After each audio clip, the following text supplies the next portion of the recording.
Professor Fat Shady, that guy, from the University of Trials. And I'm in a weird spot. I feel like I'm going to take a break from streaming for a little bit. Maybe just over the Christmas break. It's been a crazy year. I feel like I need that. Why does this happy camper guy almost look like me under the helmet? Yes, I don't know. I want to go back to actually getting my streaming setup changed over. I might want to go and actually get myself a different capture card and get back on Xbox, because Xbox Series X was fun and Trials and everything else on it is good. Everything I'm playing on there, and so coming back to this on PC, I'm like, oh, but this isn't the games I want to play. I want to play other games. Anyway, it's weird. So for the moment, I'm just going to keep chipping away and unlocking more stuff wherever I was up to. Where was I up to?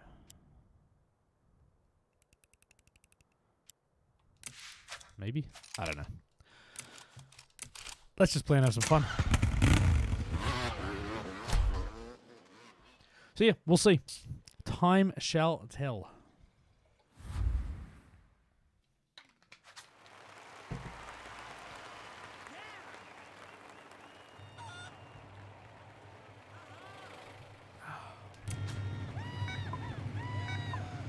Dodge! What's going on?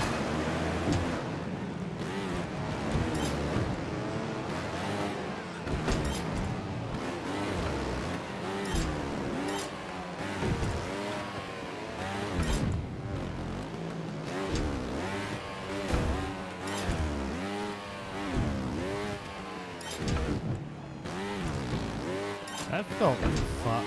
Except for that felt fast. Yay, man. Whereabouts are you, time zone wise? Which part of this world, weird planet are you from? Because yeah, my time zone sucks. UK, yeah. Hey, Radelaide, Ramby, what's going on? Don't let anyone tell you anything other than the fact that I've always been kind to people from Adelaide. I have never said a bad word about Adelaide. Not once. Now, I will say, you probably shouldn't go back and watch my prior streams. And Hacker, what's going on?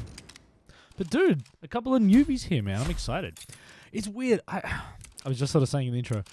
I think I want/need a break from streaming for a bit. I haven't been doing much. I've skipped weeks. I don't know. It's weird. I always said I want to do this when I want to do it because I want to do it, not because I feel like an obligation. And it's not that, but it's just so much other stuff going on in my life and stuff that I want to be doing, games that I want to be playing. Like I'm working my way through at the moment Watch Dogs Legion. Actually really enjoying. It has plenty of flaws, don't get me wrong, but I'm enjoying it. So I want to finish that, and then I've got Assassin's Creed Valhalla that I am really keen to play because that looks incredible. I played maybe an hour of it, and I genuinely can't wait to get back and actually like really invest time into that. And there's just a bunch of other games that I feel like playing, man. So I don't know. I'm either going to take a break from streaming Trials, which would effectively be having a break for Trials for a bit, or I may just not bother streaming at all and just play games for fun. Because, seriously, I feel like for the longest time, I haven't played games for fun, right? Now, working on this game started that journey because all of my spare time I was effectively working. And then it's been almost 2 years since this has come out. And only until recently, I've got the Xbox Series X. I'm loving it. And I'm just enjoying playing games again, and playing games for myself and playing games for fun and no other reason. Yeah, exactly, man. But every time I do this, I really enjoy it, man. Like I love just hanging out and talking nonsense. I don't know, playing games. So maybe I've got an idea of how to change my stream setup. I regret that. I want to change my stream room over quite a bit and maybe get myself a better capture card for Xbox so I can actually capture/stream in 4K, or maybe maybe not stream, but at least capture. And then I guess we'll see what happens. Seriously. So yeah, I think maybe I'm just not happy with some of my equipment, some of my setup at the moment, to be honest. So, an Xbox really is my preferred device, and because I got Game Pass, there's so many games that I can be playing, and streaming, and having a bit of fun. And I'm just not right now because of my equipment. So yeah, I think I just, and even this, like having the mic arm going off into this part of the camera is stupid, but I moved that because I wanted to stream from the couch. I did that once. Everything is messed up. So I think I just need to go back to basics, man. Ruben. Bonjour, Ruben. Ruben.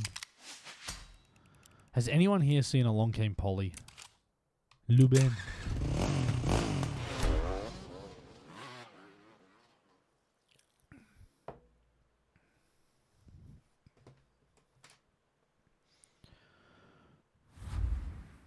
And by the way, every one of my problems is first world problem. Don't get me wrong.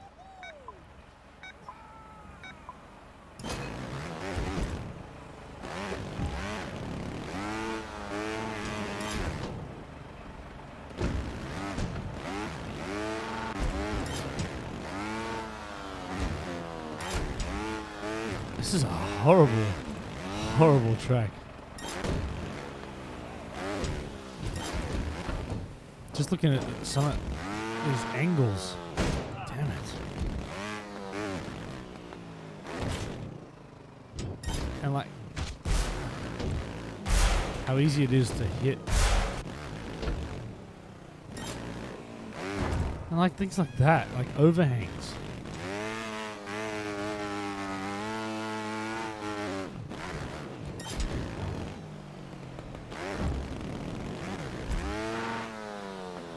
Are you for scuba? Yes, you're for scuba. Oh, what? It didn't disconnect. Stupid PC. Seriously? Ruben, are you for scuba? Happy as a hippo. That is like one of my favorite movies, man. Oh God. Terrible at trials. Speaking of you, wow.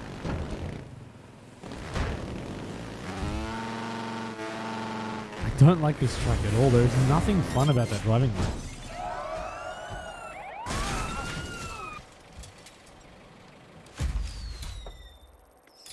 mode. Terrible, man. What's up for today? Honestly, I have no plans. Alright, Lars, yes. Okay, so the story was my capture. I bought a new capture card and it didn't do what I wanted it to do, so I got rid of it, and for the moment at least I'm playing on PC. Yeah, Ramby. That helium strat on those early ninjas is the path to diamond. So GG's on the plat.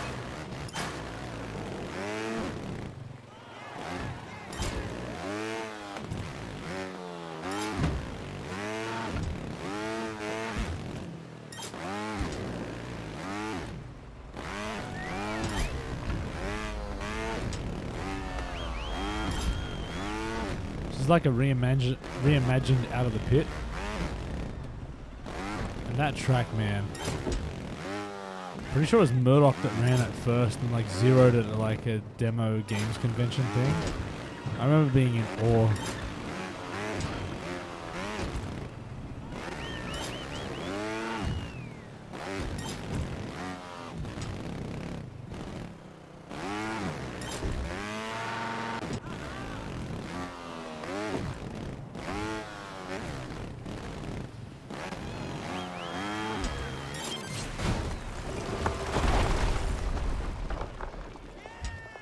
Planning on completing Inferno 5 on the Mantis.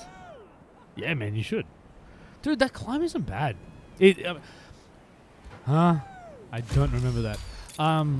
The climb on the Mantis, you just hit it in one go, and I feel it's a lot easier. Paul.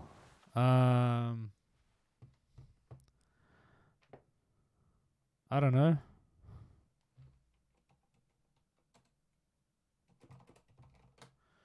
A few. Oh, what? What? Why did I lose sound? I lost sound. Huh? Yes. Told you, man. I'm not happy with many of the parts of my stream equipment right now.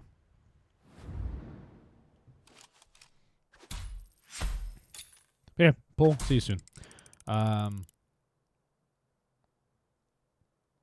Real chops. Sorry, man. I missed your chat, but yeah, man, it has been a while.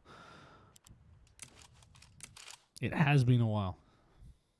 By the way, I'm a bit dehydrated. I am a little bit sunburned. That's a very bad thing to be. I went skateboarding for, I think, about 3 hours this morning, and no sunscreen. Stupid shady, and I'm feeling a bit warm. I went paddleboarding this afternoon, so I had today off work. So today's Friday night, 9:22 p.m. Aussie time. I think the best way to describe today was a mental health day. I booked in a day off work a few weeks back, and I was just like, I just want to do all the things that I want to do today. And that was basically skateboarding. Then I came home and I was hungry, so I ate leftover Thai food. Awesome. Then I watched the tail end of Bohemian Rhapsody that I started watching. I've seen it plenty of times, but watched that again. And then my daughter and I went stand-up paddleboarding, which now she's 6, so it involves basically her sitting on the front of the board and me trying to keep my balance while having 2 people on a board. Yeah, DVD. It's been a bit, man. And hear that you missed me makes me feel even a little bit more sad if I'm thinking about having a break. I think I just need it, man. It's been a crazy year. And I always want to. Yeah, I don't know. I want to come back and feel refreshed and not do this just because I feel like it. No, sorry, not because I feel obligated to. And I think I do until I start, and then once I start and get people chatting, I'm like, oh man, I miss this too. It is fun. Meatfish here? Where's Meatfish? Oh, hey. How you doing, man?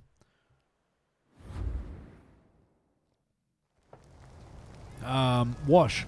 I haven't played Assassins at all since my first stream. I want to finish Watch Dogs Legion before I get into Valhalla. But it's funny. I'm at that point where it's like I want to finish Watch Dogs quickly so I can get to Valhalla. Oh nope, nope. Nope. Nope. That's not it. That's the one. Nope, that's not it. This is the one. Oof.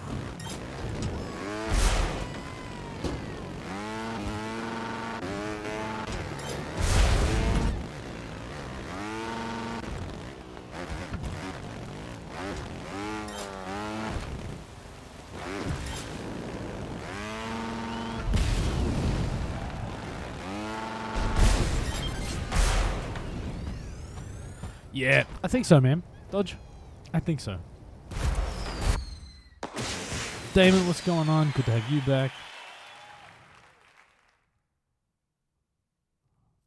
The Diamond Ghost on Hong Kong?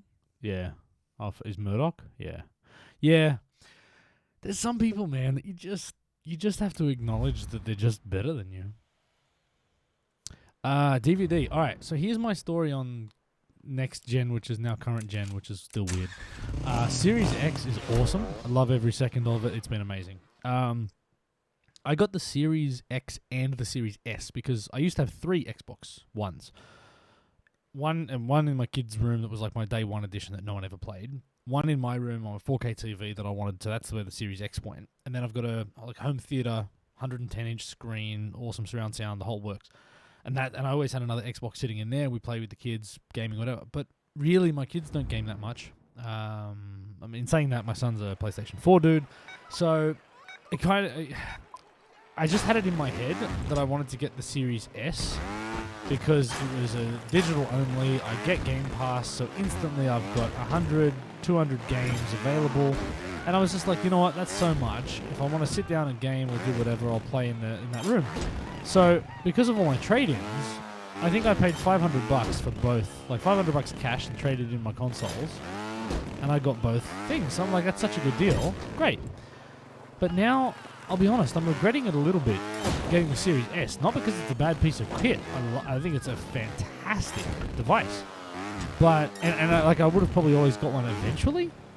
But I feel like what I should have done is said, well, if I'm going to get a Series X effectively for free with my trade-ins, and I had $600 or $700 set aside for I've been saving pretty much all year to get the Series X, but I didn't think about trade-ins. So once I got the trade-ins, I was like, I should have just spent that money and got a PS5, even if I had to wait. I don't need it now, and I know there's back orders and all the rest of it, but I should have got a PS5 instead of the Series S. So I kind of regret that, because now I've got like $100 set aside for the PS5, and I'll just probably wait 6 months plus and get one. But yes, I'll absolutely get one.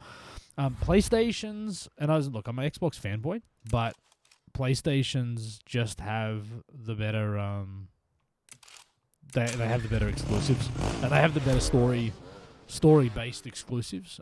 Things like anything from Quantic Dream, Last of Us. What's the other one? Oh, Uncharted.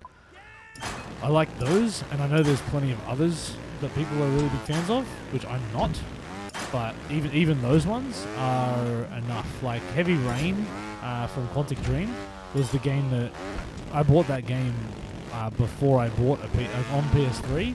Before I bought a PS3, and that was the game that pushed me over the edge. So I'll basically just wait until there's an exclusive that is like a must-have for me, and I'll get a PS5. So I'll start saving now, and probably going to be in 6-12 months. Knowing me, 6 months. Hey, Devils, what's going on, man?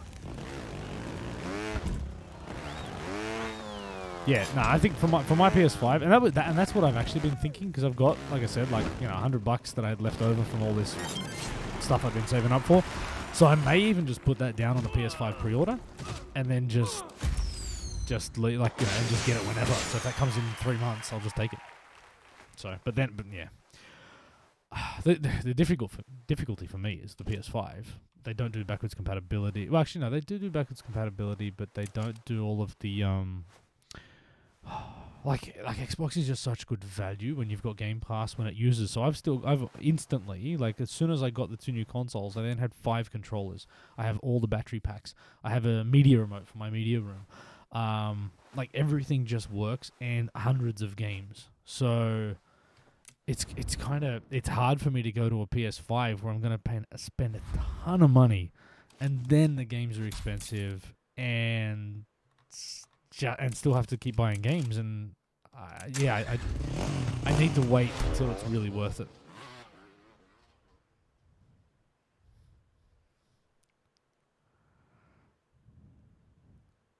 Is that right for Finland? I didn't know that.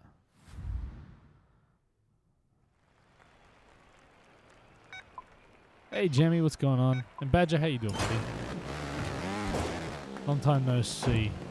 Oh, this is another one of those tracks that are horrible pieces of poop.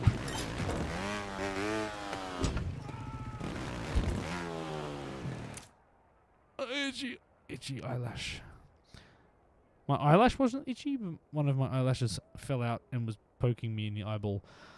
Albi, pero. Albi. Bonjour to you. And who else just joined in? Chris. Damn it. Wasn't this the one that you had to do like on fire without fault? That's such a good challenge. Hey, can I just call you Arsberg? When I read your name, it just looks like Arsberg with a silent S.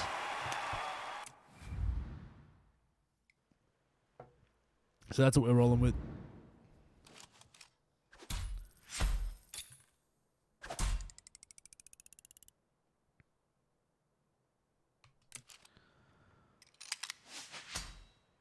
Volume's a bit loud. Mine or the game? The game? I can adjust that. Or are you telling me to be quiet? All right. Let's do another track and see how it feels.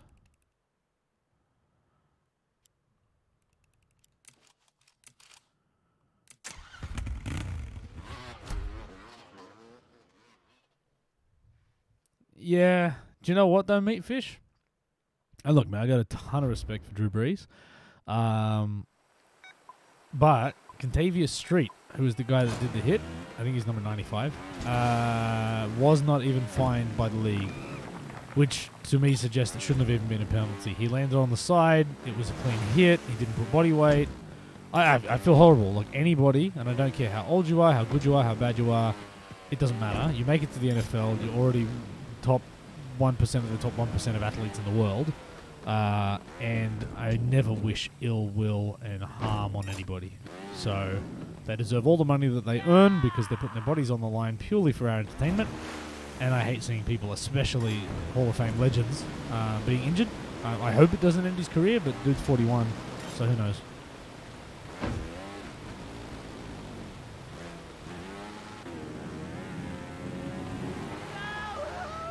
So in the woods. I mean, dude, have you seen our injury report? Have you? We have. I don't know the numbers. I actually had a joke with a mate of mine who was like, dude, we should just start betting for like how many more people are going to be on injured reserve or COVID list this year. He said 6, and I was like 3. We had 9 in the first day after we made that bet.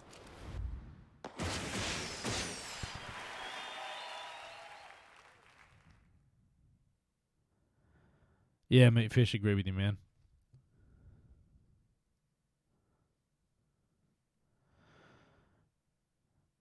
Yeah, Badger, it's been a rough season, man. But hey, look, man, the cool thing about being a fan of a football team, and actually not just like a fair weather fan, is you stick with them through good and bad, man. I still have a hell of a lot of respect for our coach, for our general manager.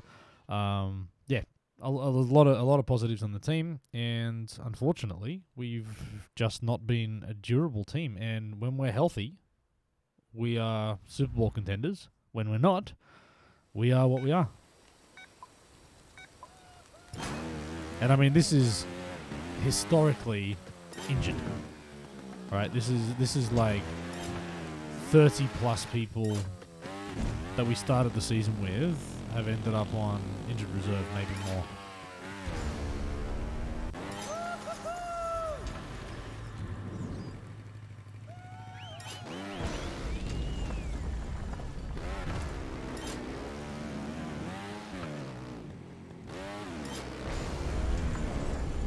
It's so weird. I don't remember these tracks at all. But the good thing is I can somehow keep playing and reading chat at the same time. Oops, that was the one that I'm supposed to go this way. Fantastic. Hey, Santa Rock. Time to see you live for a couple of minutes. We need to go now. Hope to see you live again. I mean, I crashed because of it, but Santa, congratulations on the graduation. I'll give you a head spin.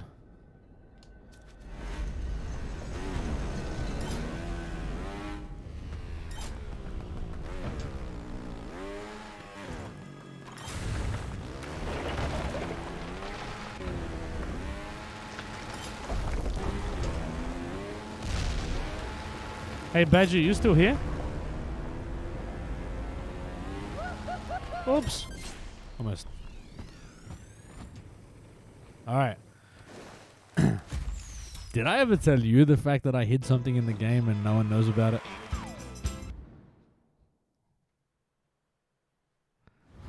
I mean, it's tiny. Like, it's not the type of thing you get in trouble for, I'm sure. Because I know people get unhappy about that.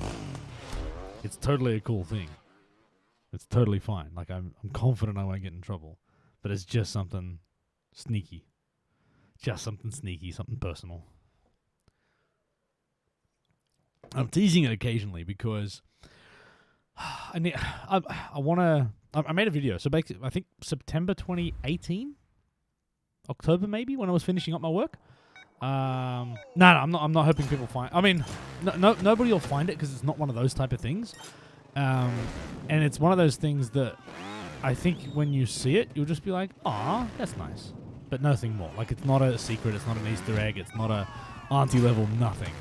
It's just something. And I think what people may or may not realize, but everybody, and look, I am not a game developer. I may be able to claim that credit because I did work on and do quite a lot of work on an aspect of a game, but not on the level of people that do this day in, day out. So I really have to be careful how I represent this. But you pour your heart and soul, and I mean that, into every project, right? And the work that I did on this game, I poured everything I had, every ounce of energy, every minute of spare time, everything. And the big thing for me was my family was actually the one that sort of paid the price, and less so my kids. I kind of was still there for them. But honestly, like, a lot of the time that I gave up, remember, I was working full time, commuting. Why is this stupid controller disconnecting? Commuting 3 hours a day, working full time. And really, it was the time with my wife after my kids went to bed that was what I sort of used to work on this game. So, yeah, my little Easter egg is more of a shout out to my family than anything else. So yeah, it's a very personal thing, but yeah, it is in the game. No one's ever mentioned it to me. I doubt anyone would notice, but at some point, so here's maybe my question: when should I put the video out? Should I just schedule it now for like the 2-year anniversary of Rising? So that'll be what, February-ish next year?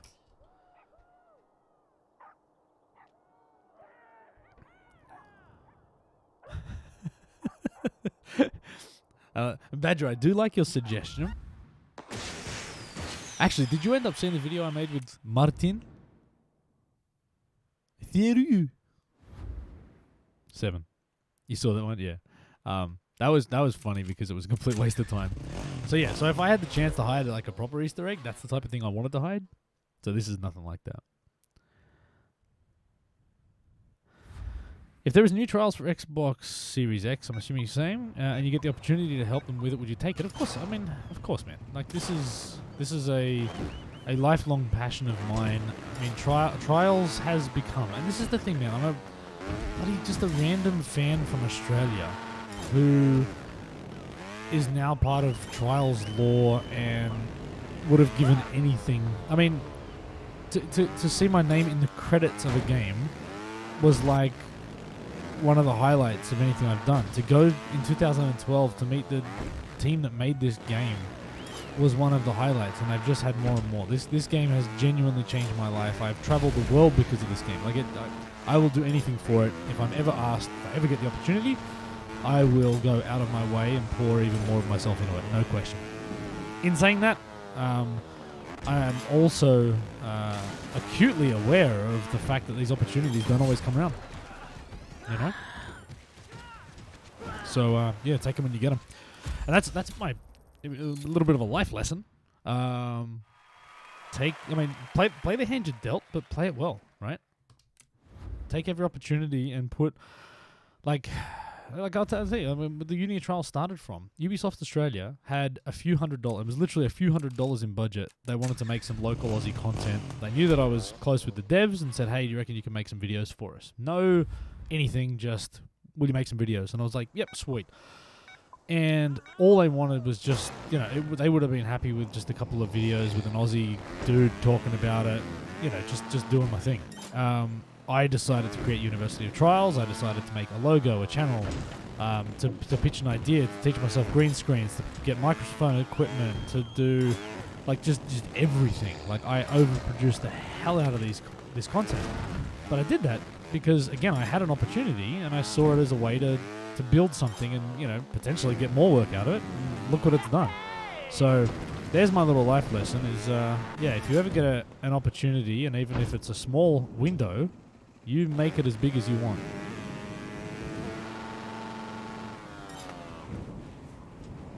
Feels so distant, doesn't it, right?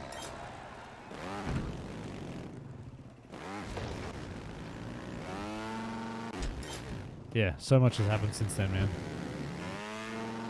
But it has. Look, I will forever be grateful for this game. For Red Links, for the people that I've met, for the opportunities that I've had. Oh, man.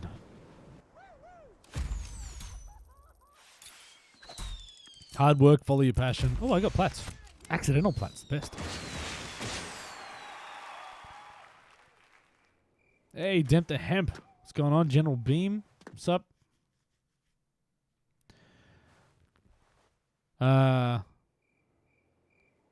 No, it's okay. So, no, Martin doesn't know. No, so nobody knows. Literally, nobody in the world knows. My wife is the only person. So, about this thing I'm talking about that I hid, my wife is the only person that, that knows that I did it. I've mentioned it to Auntie one time, and I was about to tell him when he was on a stream. I did an interview with him on here one night, and I was about to tell him, and I was like, hang on a second. This jerk has the entire world guessing about crazy stuff that he puts in this game. I said, no, I'm not going to tell him. So I'm good mates with him. I said, nah, you don't deserve it. I'm just going to, for once, I know something that he doesn't, and I can mess with his, and I'm sure he doesn't care. But it just felt good to just be like, no, I'm not telling you the answer. And I bet you anyone that has spent more than a moment thinking about Auntie's riddles will have appreciated the fact that I did that to him. But yeah, so I'm thinking 2-year anniversary. Any other suggestions of when I should put it out?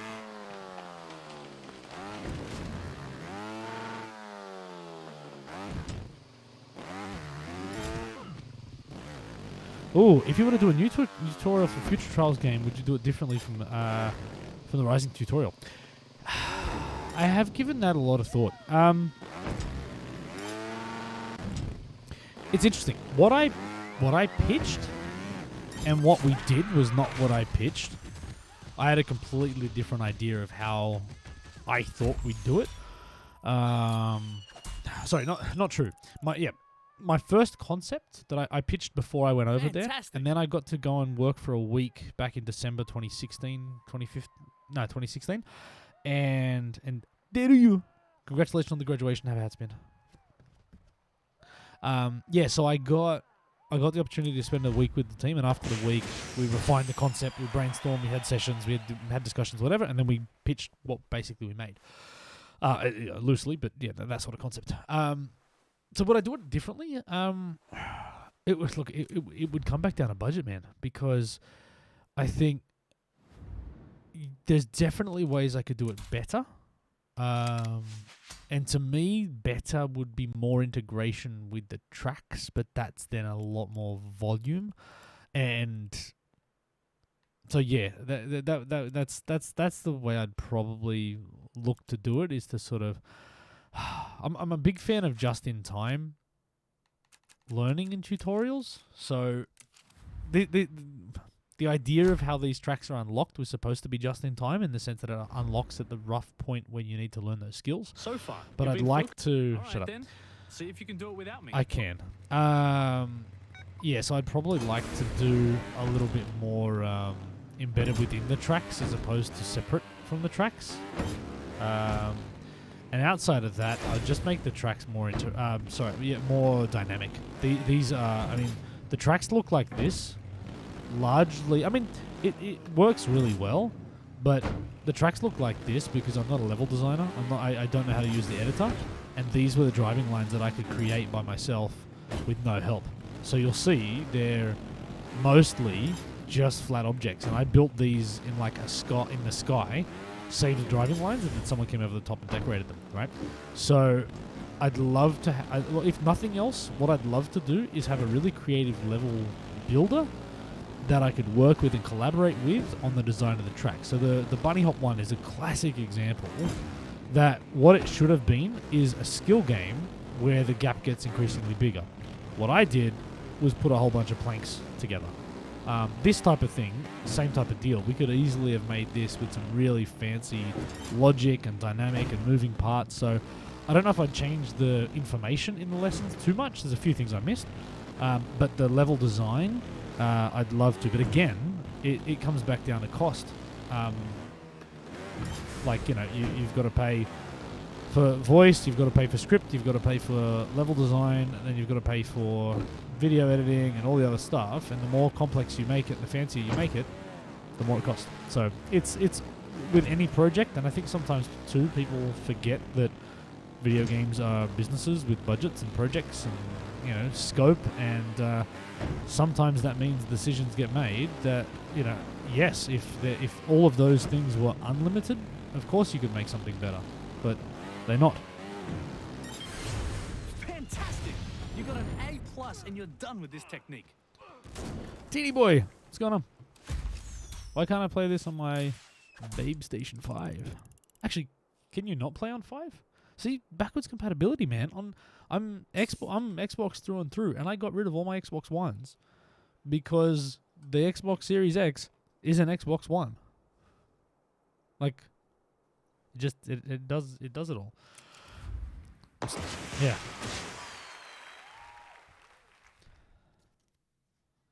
That's one of the smartest things. I mean, it's weird. I've heard criticism of the Series X as having like the same UI and everything as well, so it's kind of boring. It doesn't feel like a new console. But I mean, I don't know. If you spent years getting your user interface to where you want it to be, why would you change it? The bike you'll use here is more agile. You see how I snuck in stationaries here? I don't know how to do them. I spent ages learning how, figuring out how to do it just to show off. Just to show off. You do not want to skip the bunny hop Teeny, lesson it's awesome. unless you've already Yeah, see, mastered so this is just boring. Like this is the worst way. Look how awkwardly you've got to get over these gaps. This is purely my shockingly bad level design. This is where it was exposed the most. Every other track actually kind of works, right? Because it's more about gaps. But all this needed to have was one gap, and then this. Now, see that barrel in the middle, the third one along? That one I spent a ton of time working on because I wanted to make sure you couldn't cheat it in any way without doing the back-forward back motion. Yeah, so that's all I would have to have is one gap that progressively gets bigger and then barrels that progressively get higher or something, or a combination of the both. And if I knew how to do that in the editor, this would have been a much better track. So yeah, that's all I do. And I wouldn't do much, man. Honestly, the feedback I got from these things was fantastic. I probably... I mean, I don't know if you want to answer this long, but I don't care. We've got nothing better to do. What I would have done is the Trials 101 section, I would redo all of that, because that is not good. And there's reasons, but whatever. And yeah, and then I would make the level design more dynamic, and otherwise I'd keep a lot of what I had.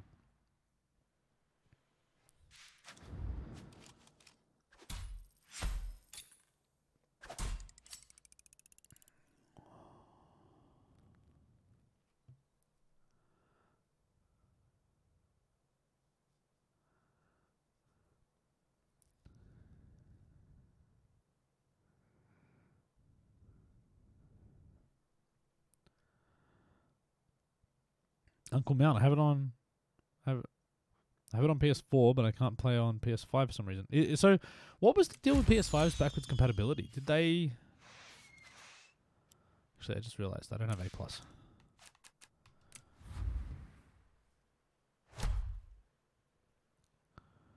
Oh, you got bronze on yellow. GG, Meatfish.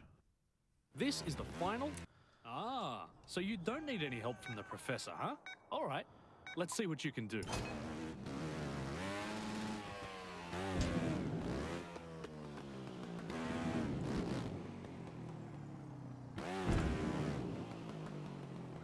Too big.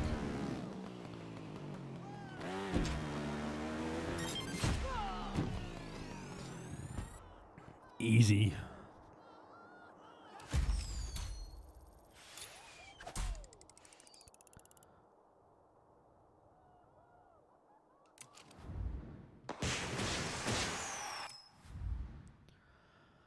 I feel like I need to get A+ on these.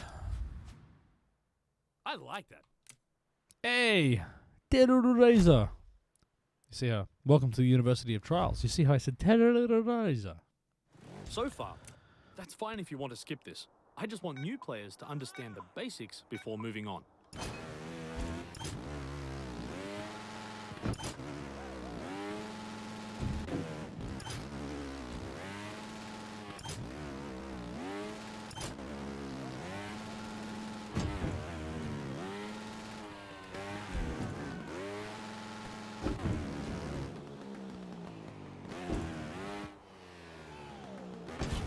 Damn it.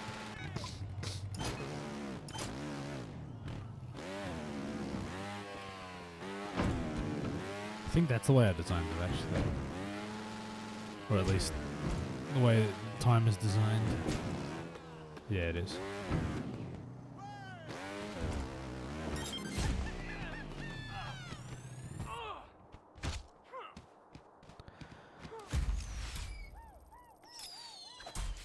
Badger. Are you a weird, like... Are you a controller version of Blubby?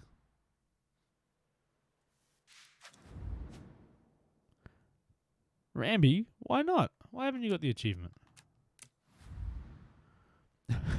Blubby. It's fair. Oh, tutorials on Welcome keyboard. No, I haven't, 101. Meatfish. The next All right, four I'll do this lessons next will one. give you an introduction to the as long as you know I'll do to this. sometimes press the gas gently. I don't mind if you skip this lesson.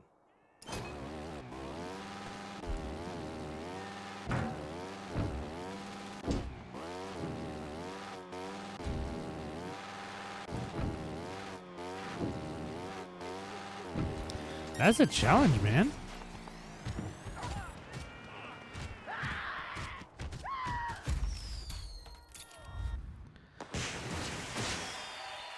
Alright, so, do I play racing games like Dirt, Need for Speed, Forza? Forza, yes. Dirt, I love. Need for Speed, not so much. Colin McRae Rally back in the day was my absolute jam. I loved that game on PS1. So yeah, I did quite a bit of that. Where am I going? Nope. Where are tracks that I need to unlock? I think I got to do stadiums. There you go. Have I tried trials on Series X Terrorizer? Yes, I have, and it made me giggle because of how much faster it was.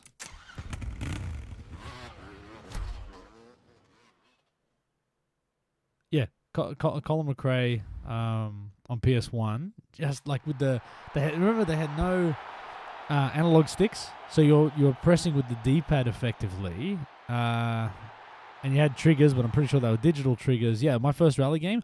It's weird. I went to the state north of me, Queensland. I went up there and hung out at a mate's place, and he had it, and I remember playing it at his house and just being like, "This is insane." I went home, bought it, and just played so much of that game. I thought I was pretty good. Oops, I forgot what break is.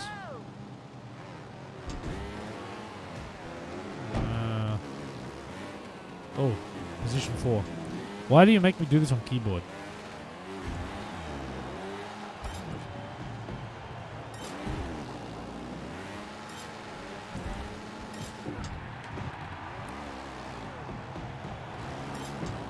Alright.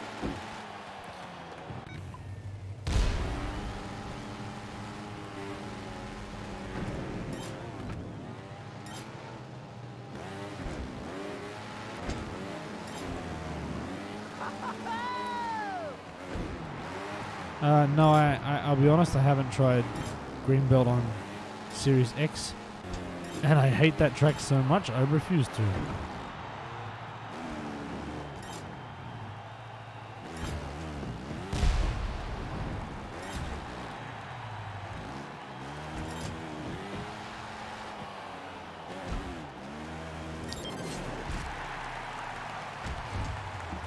It does sound interesting, but yeah.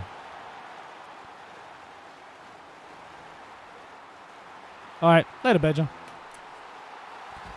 Say hi to the Finnish peeps for me. How is Finland doing with COVID?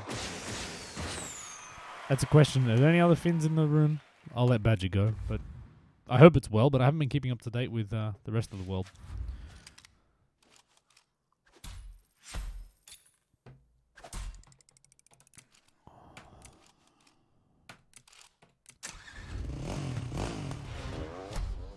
Oh, damn. So that means you guys are still a bunch of cases. That's not good.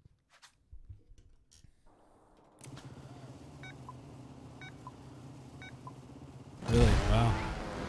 Dude, Australia has like no cases.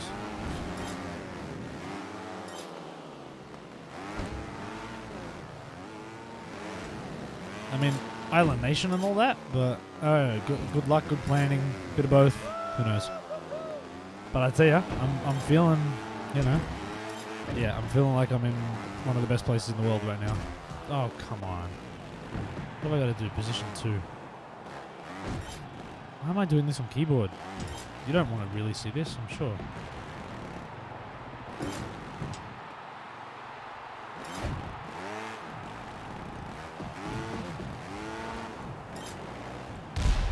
Alright, so I'm already in position 2, but my tentativeness will be my undoing.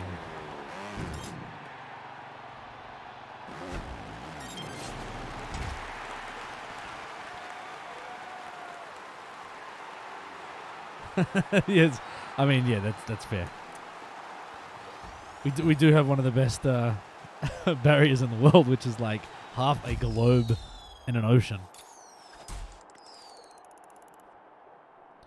But yeah, seriously, Fantastic. man, we had Victoria, the state south of me, had 700 cases a day, and they have not had a case now. And that was a few months ago. They had a really strict lockdown, and they have not had a case for weeks.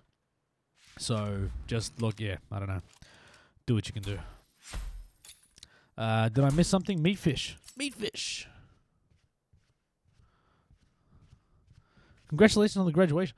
That's for 6 months in advance. Is that different to like normal? Wow.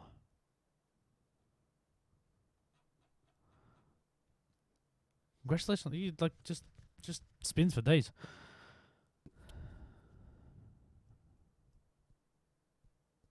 Oh man, Squirrel. I mean, Squirrel, you get the fact that the rest of the world feels for you, man, and we see it, and we just shake our heads and we say, how?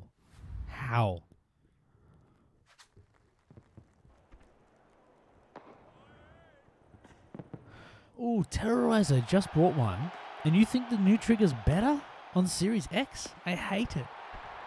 Just for trials. Every other game I'm playing Watch Dogs at the moment. It's fantastic. Like, I love the new controllers, but no, the one controller for throttle is heaps better.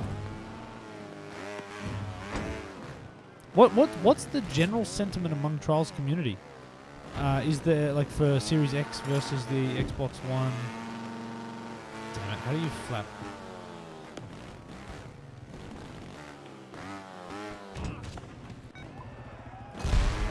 Later, Badger. Yeah, man. Look after yourself. Stay safe.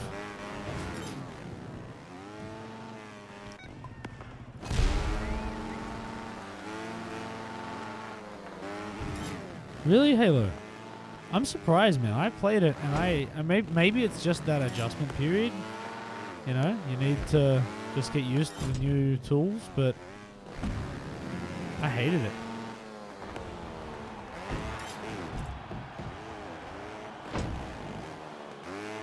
Yeah, meat fish. You get all of the cool ones. Oh, damn it. I don't want to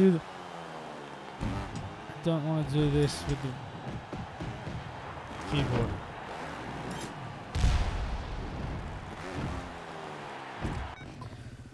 Alright, I'm doing this with the keyboard. I'm going to beat this guy, and then we ain't playing keyboard anymore.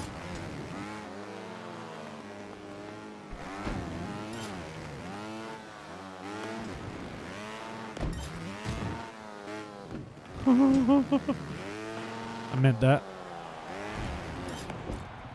Oh, God. Damn it.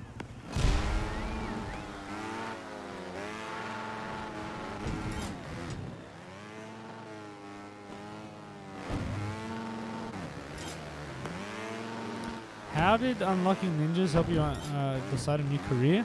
Meatfish, please share some more. Seep Age. What's going on? First time to catch me live. What is with all the new people? I haven't streamed for ages. How C-Page, explain to me how has this become the first? Are you up at a weird hour? Did you only just recently get Trials Rising? Did you only recently find out that rather than a fictional video game character, I actually in fact do exist?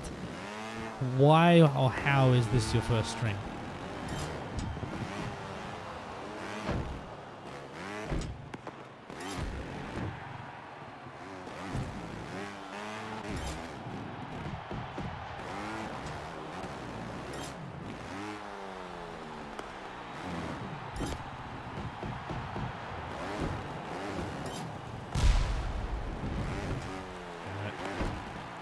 I wanted that to be big. Let's go. Just started a month ago. Oh, nice. Never used Twitch? Twitch is awesome, man. You will find a fantastic community of just awesome people just like you that want to watch video games and talk nonsense and just exist with each other. And it's weird, but it's like this is the most COVID-safe form of entertainment I can think of. Frosty, what's going on?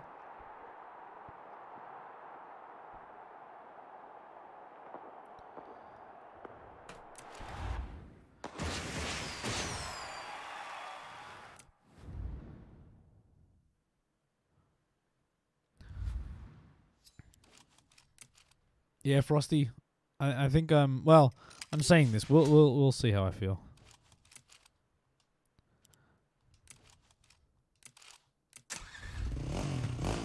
Tree Hill, welcome. Why last stream for a while? Yeah, I did say it already, but that's cool. No, I don't know. I feel like I just need to. I don't know. I need to just focus on myself. I don't know. I just feel like. Yeah, I've always said, and look, I will never not love Trials, but Trials is the type of game, man. Like, this is a marathon, not a sprint. I have played this game, like this particular game, I've been playing since 2016. So just understand that.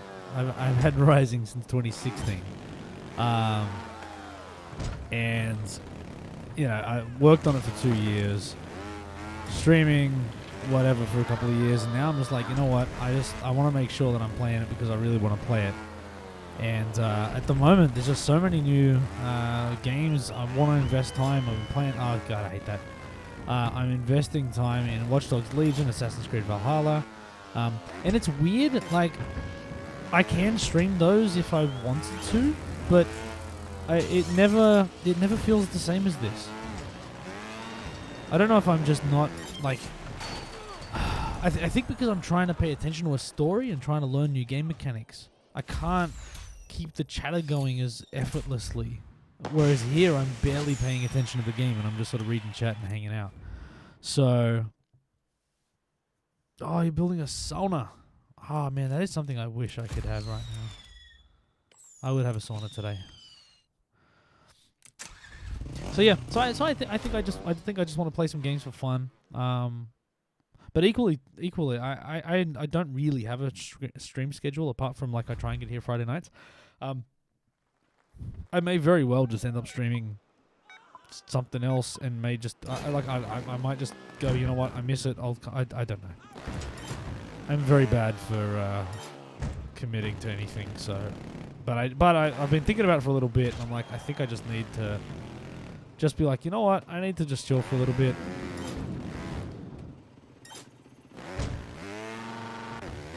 And I'd love to spend more time skateboarding, but I'm usually too lazy to do that.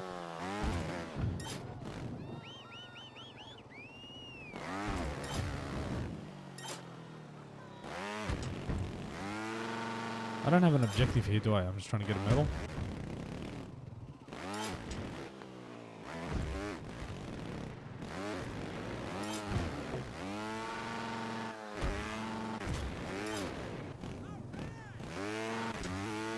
Really? Did I get the Tony Hawk remake? Absolutely not. I have zero interest in it. Absolutely nothing. Blank. If Skate 4 was released tomorrow, I would go, I don't care. And that is such a weird thing because I loved Tony Hawk back in the day. But then I got into Skate, and I loved Skate back in the day. And then I got into Skater XL. And after playing Skater XL, like again, I wish Skater XL was more of a game than just a skateboard simulator. So I feel like they need to build a game around it, like Skate or Tony Hawk did. But I don't know. I've tried to go back to Skate and I just can't do it.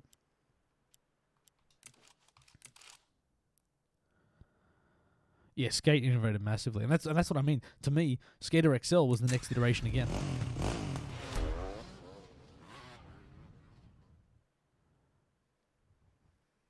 My missus found a G27 in a bit. All right, Tree Hill. I feel like we need to unpack this.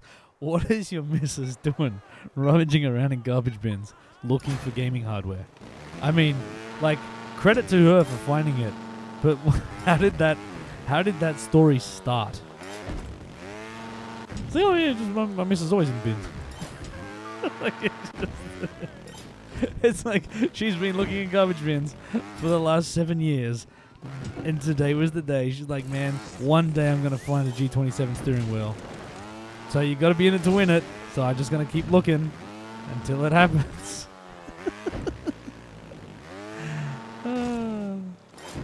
Mrs. Tree Hill in the bins. But yeah, that's awesome, dude. I've got one. I think the 27. They're pretty cool. I did for a bit get into Oculus Rift, Dirt Rally, with the steering wheel, and that's the thing, man. I'll tell you, VR with driving games with steering wheels, so much fun.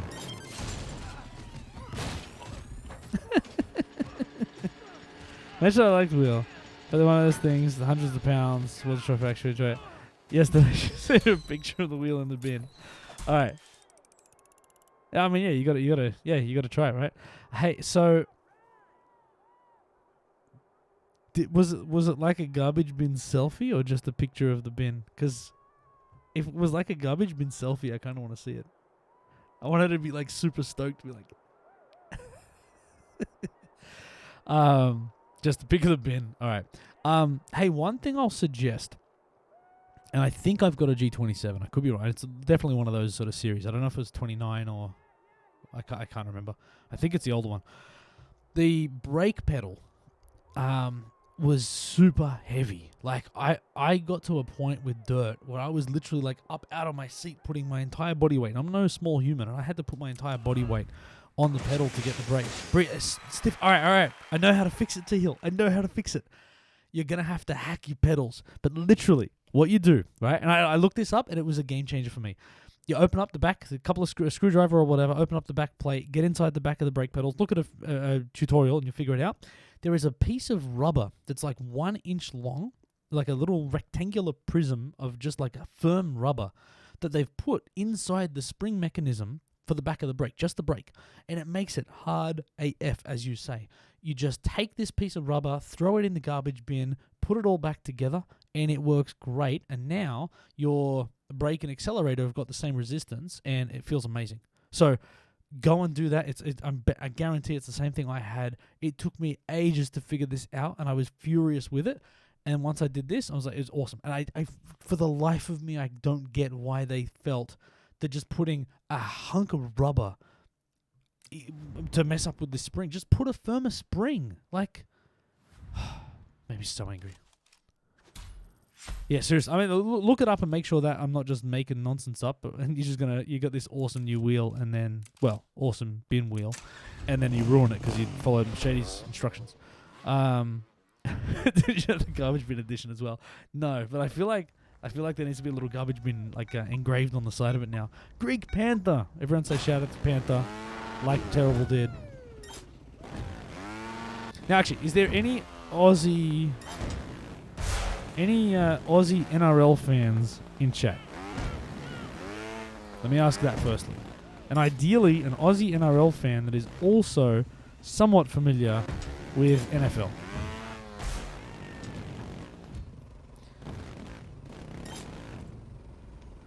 Uncle Mount, Storm. Oh god, Storm. Wow.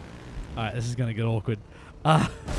So the story I was going to tell about Greek Panther is that he's a 49ers fan, and the 49ers got to the Super Bowl, which is like the grand final of NFL, got within about 6 minutes of winning and lost.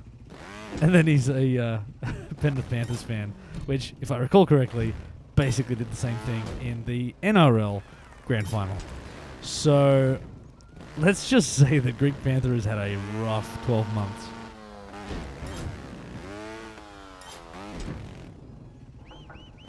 Like, it's one of these, like, just perfect, well, wow, phrasing, perfect storms. I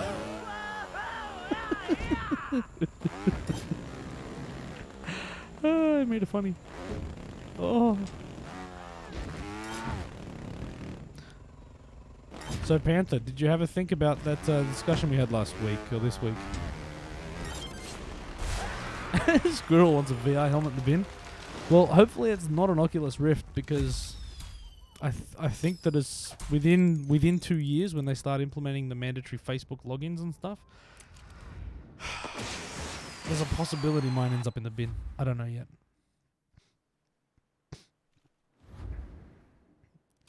Am I right that footy could mean one of 4 different sports? I mean, I used to call American football, so anything can be footy.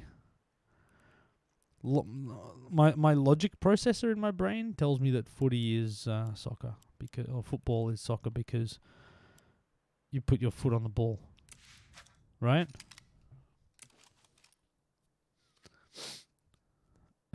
Yes, T Hill. You have to get your wife to stalk my garbage bin for the next 2 years, man.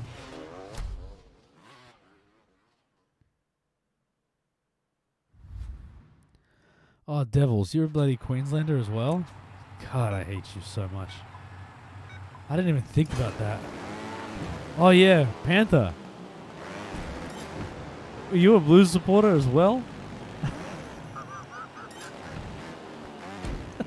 God. I didn't even think. Of course you're a Blues supporter.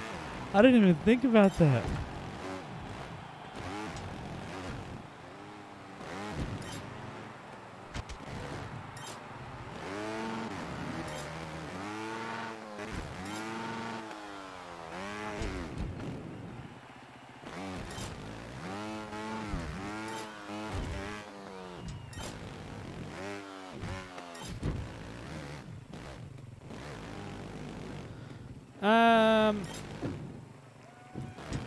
Tree Hill. I have, but only because I think it makes me look cool, which it doesn't, when after about 10 minutes I feel like I'm going to vomit.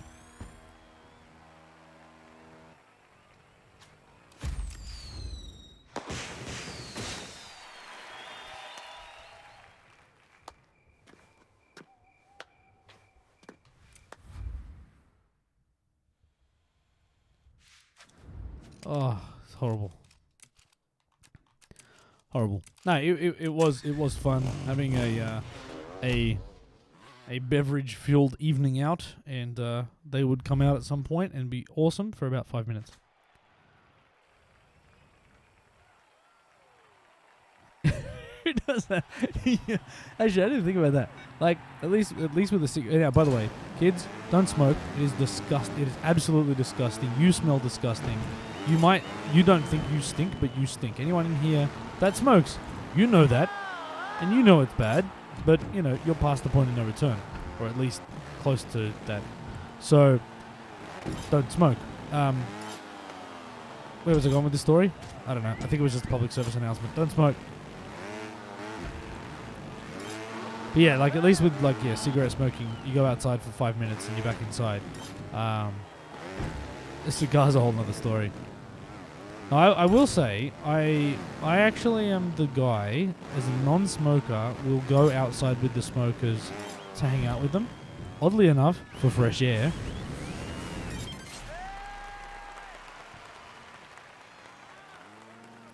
Pipe smoking.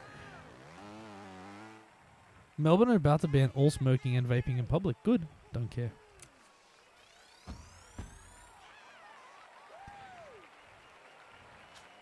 Dude, Tree Hill. I don't know. Banning all smoking? Go for it. I'm all for it.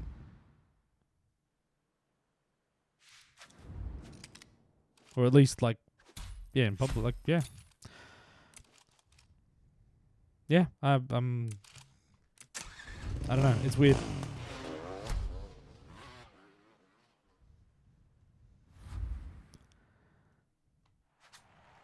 Yeah, but here's the thing, Tree Hill. And by the way, I've seen you argue with people, so I'm being really careful not to be that guy, because I will lose, I'm sure.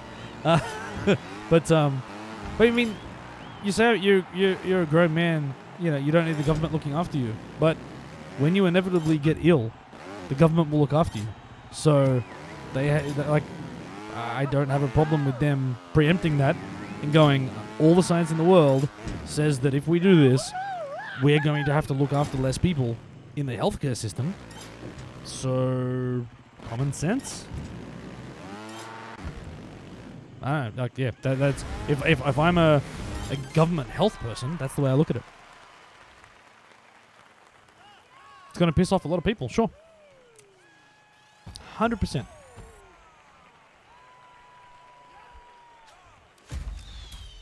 Fantastic. Hey, Ollie.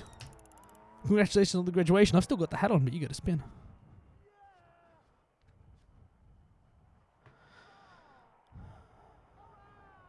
Yeah, but I firmly believe in the free or, you know, government-run healthcare. So, I'm if you're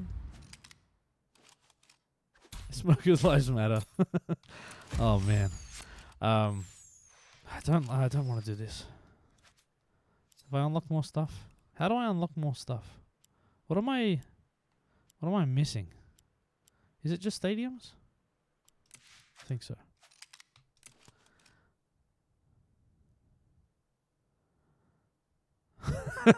Meat fish. Yeah, that's funny. It's funny, man. I can still remember going out, like when I first started going out to clubs and stuff, and you'd come home reeking of cigarette smoke. Like my wife would always say her hair smelled like it, all of your clothes looked like it. It was horrible. What about the tobacco tax? What are you saying, Greek Panther? We should let people keep smoking because the government makes a lot of money from taxing cigarettes? Is that your angle? And oh, by the way, Greek Panther is a cigar dude, or at least an ex-cigar dude, right? Strike! Welcome to all of your buddies. Oh, my face.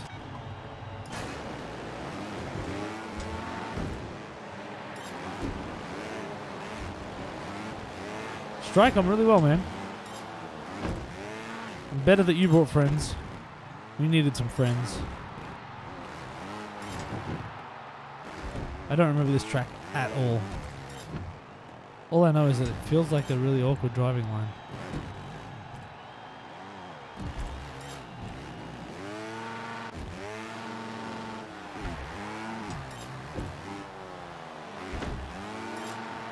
That's not it. Well, that'll do.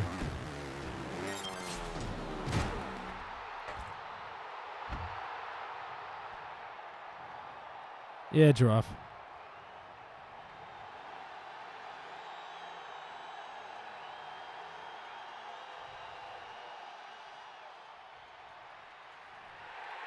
And meat fish, I'm with you on that one.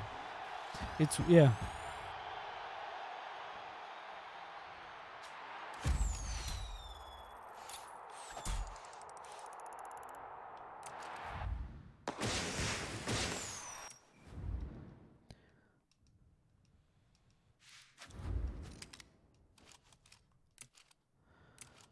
Hey, T Hill. Don't make it a habit of agreeing with people, man. It's not a good look. It's not on brand for you.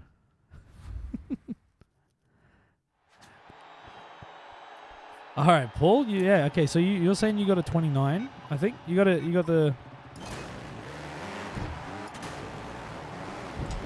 Is that your situation, Paul? You got one tonight? Did I read that right? I'm just showing that I read chat now. Ah.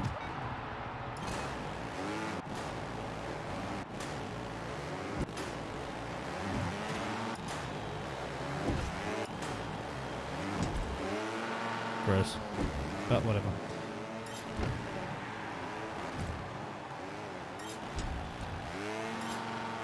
Paul. G29. Haven't got it. Right, alright. So, well, basically the story was... Oh, the G27 has an incredibly stiff brake pedal and, like, uncomfortably stiff brake pedal. So, what I've discovered was that there's a small rubber, like a 1-inch long rubber rectangular prism, just because that's a fun thing to say. Rectangular prism. And yeah, effectively, if you just take the back plate off, disassemble the brake, take this little rubber piece out, chuck it away, put it all back together, the brake is a lot softer, far more comfortable, and just works better overall. Like, I think it's a ridiculous addition.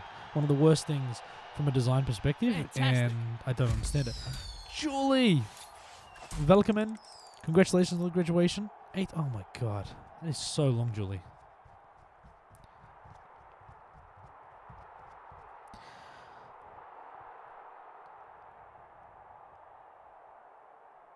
Oh, is it in Thrustmaster as well?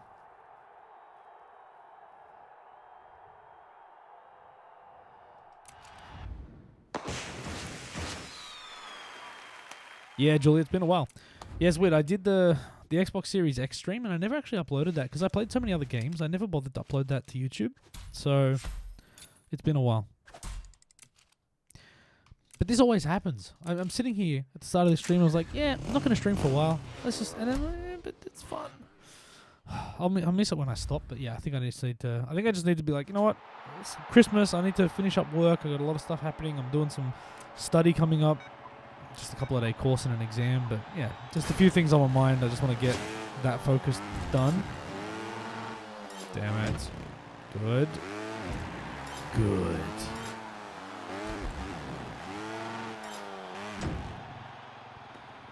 So maybe after the after Christmas or something. Actually, I'm going camping. So maybe maybe the New Year. I don't know.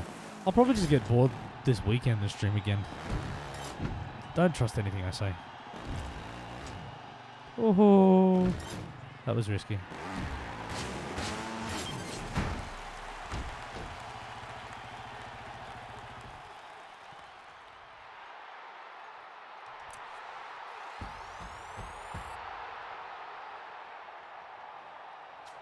Hey, Snake, what's going on?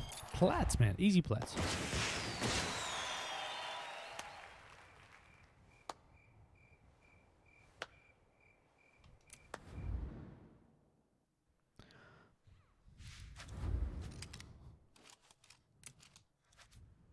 Easy plats. So what am I missing? Like, I've just got this filtered by no medals. Oh, it's level 58. That's sorry, someone said that before. I'm gonna go skill games. Yeah.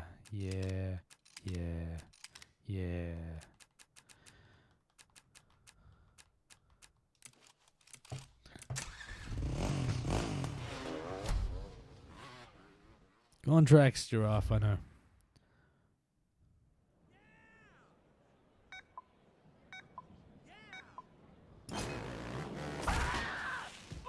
Nope. Once you get into a rhythm with this one...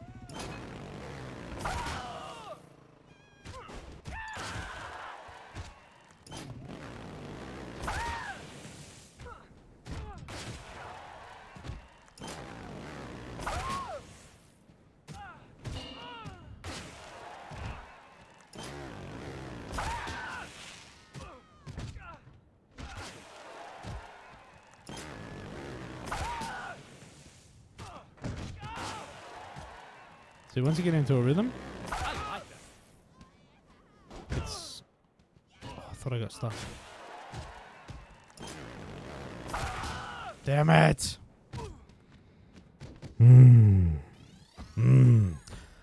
Joey!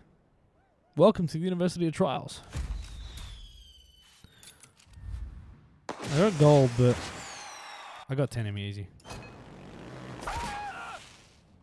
So basically, the first 2 or 3, you hit quite low, like that, right? Like a pretty low trajectory. Yeah, I'll tell you the secrets. Oh, I let go of that. Did I get that? See? Oh. Oh, that was lucky. All right. And now a bit higher trajectory. And then from here on out, you actually just go quite high. First 4. Damn it. Damn it. All right, it's 4.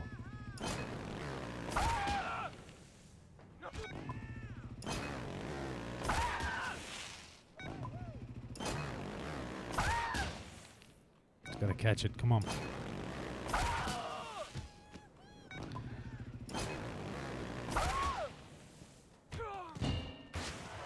Dunk.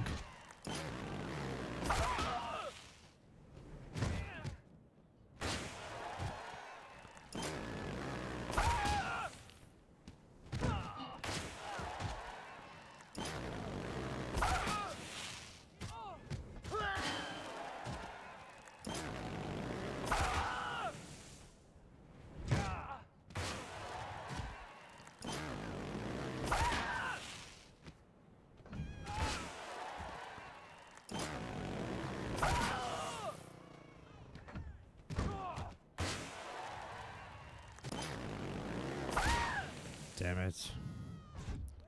Dunk myself. Why can I not read? That's like dark blue on black.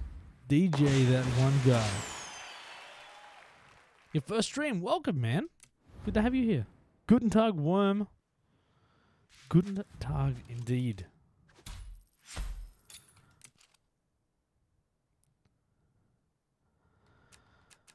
I don't like... Actually, this one's fun.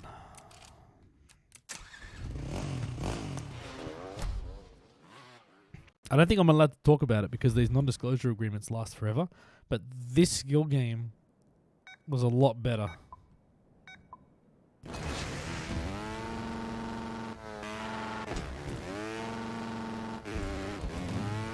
Yeah.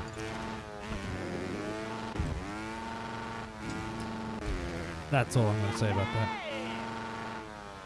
Yeah, it's weird, Worm. I can ollie stationary like 30 centimeters or more. Yeah. Ollieing up a thing was just a mental barrier, man. It was awesome. Honestly, I had the best day skating today I've had in a long time. I met like a probably 20-year-old woman and a 26-year-old guy, I think. Never met them before. Both of them totally different things. Those two ended up playing a game of skate. I sort of played a little bit with them. I was working on some transition stuff. I worked on my ollie a little bit. Landed another pop shove it, which I'm still really bad at committing, but instead of like an hour-long battle, I might have maybe done it after, 10 or 20 or 30 attempts. Which again, stationary, like I'm not, it's nothing flash, but it's progress, man. It's progress.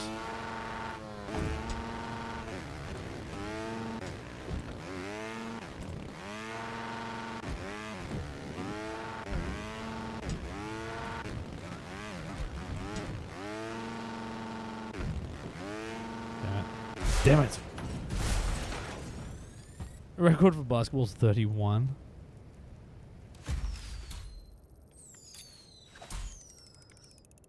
You can ollie. Well, it's interesting. I've ollied down bigger than I've ollied up. I mean, it makes... Hey, congratulations on the graduation, Worm. 21 months, insane. But I get that, because when you're ollieing up things, like, it's like you're actually closer to the ground, whereas when you ollie down things, you've got even further to fall. So I get that.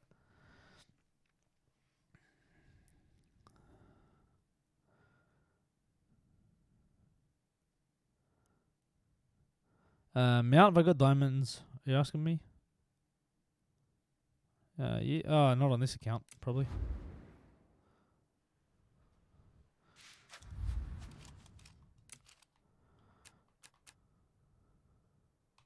Oh no. I'm just unlocking stuff. Hurdles is not fun.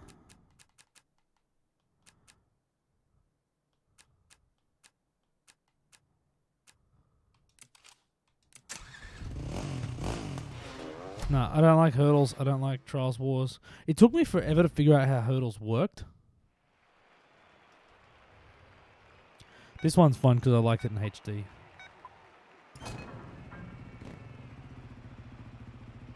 But this one requires too much patience.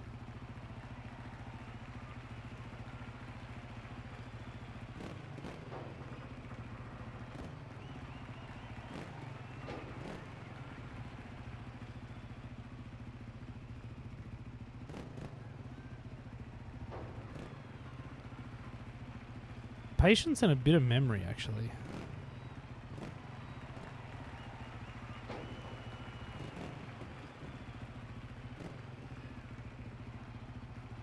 Because you got to remember where the nasty falls are, like this. This is bad.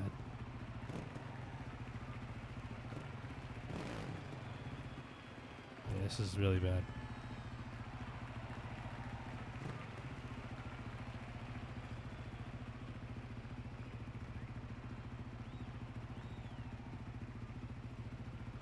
Seriously?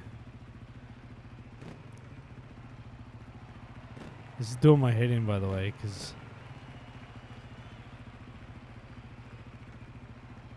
to have this much control of this and then still land fairly flat.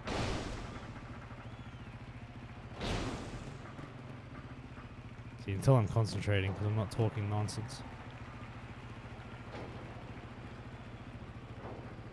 Nah. Damn it. Man.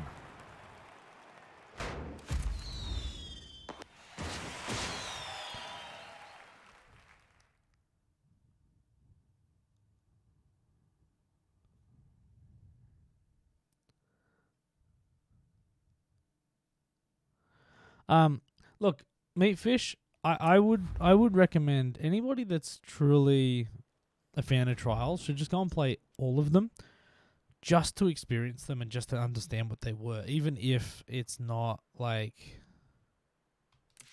the greatest thing in the world. I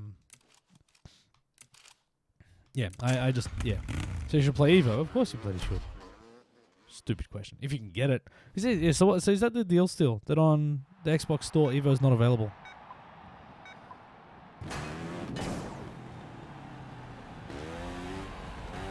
So I don't like this one because it requires too much memory.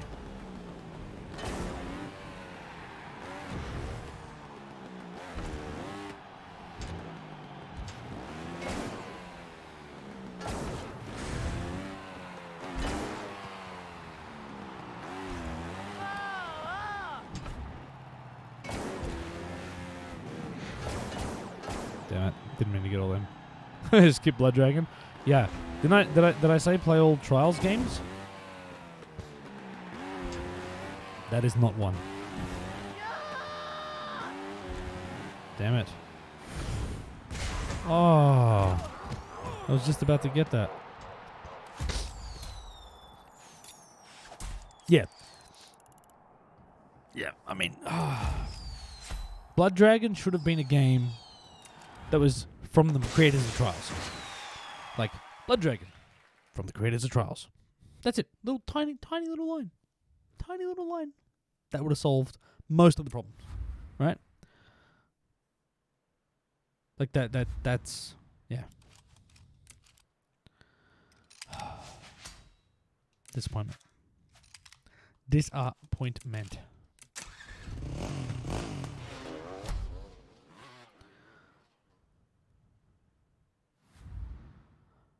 I mean, to be fair, I didn't really get into the whole Far Cry Blood Dragon thing either, so...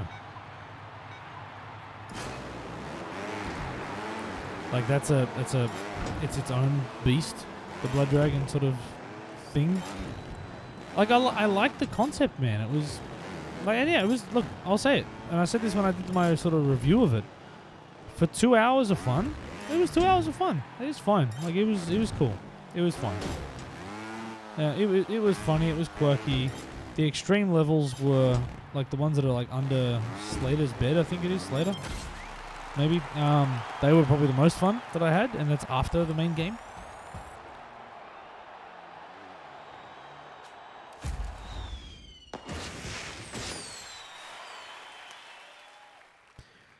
Yeah, so if you've got... Oh, I can't show you on here. If you've got... I thought I was on Xbox. If you've got Evo, you can still get it, but you can't get it if you don't got it. You can download it if you already own it, but if you don't own it, you can't buy it.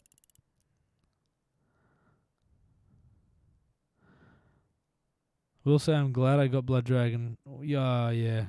Oh, was it Games with Gold? Was it? Don't even care. Yeah, I got it. I mean, actually, no. Look, I got to play it like 6 months early.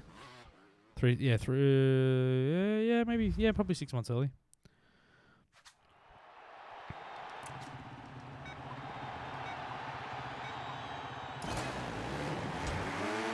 No, I think there was only 2 Blood Dragon. Have they had another Blood? Because this was the second one.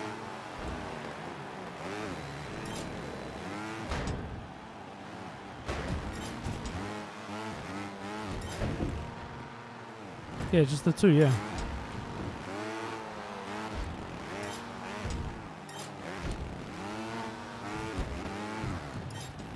I'm racing this guy in the background.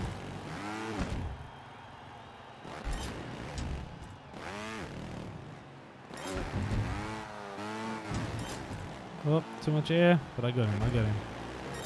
Oh, did I get him? Yeah.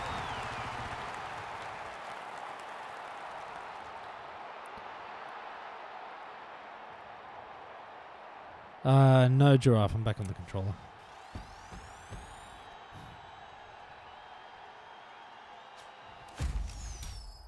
Assassin's Creed Blood Dragon would be horrible. 98th plat. B-dub. GG's. So, level 59, does that mean I unlock some more stuff?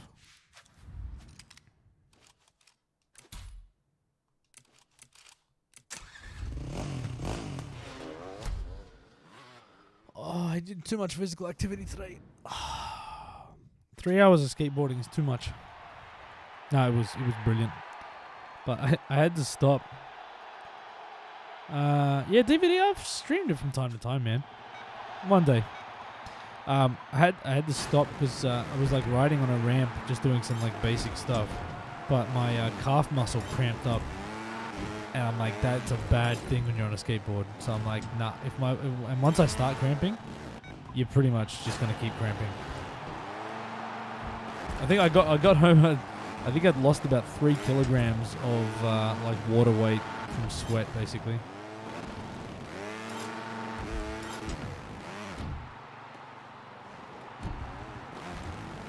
That was the only way I could think to recover from that.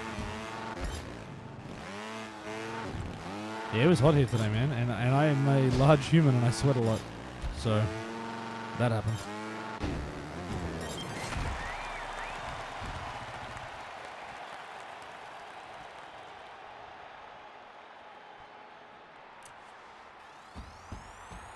Oh, is that close off plats?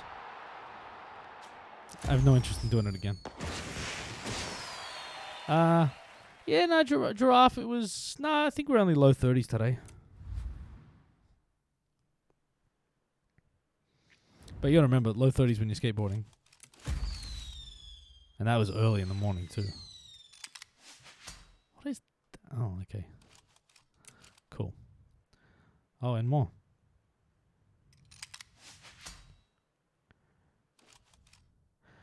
I know you mentioned you played LB before. You reckon that's had any effect on your back or anything else? What? LB?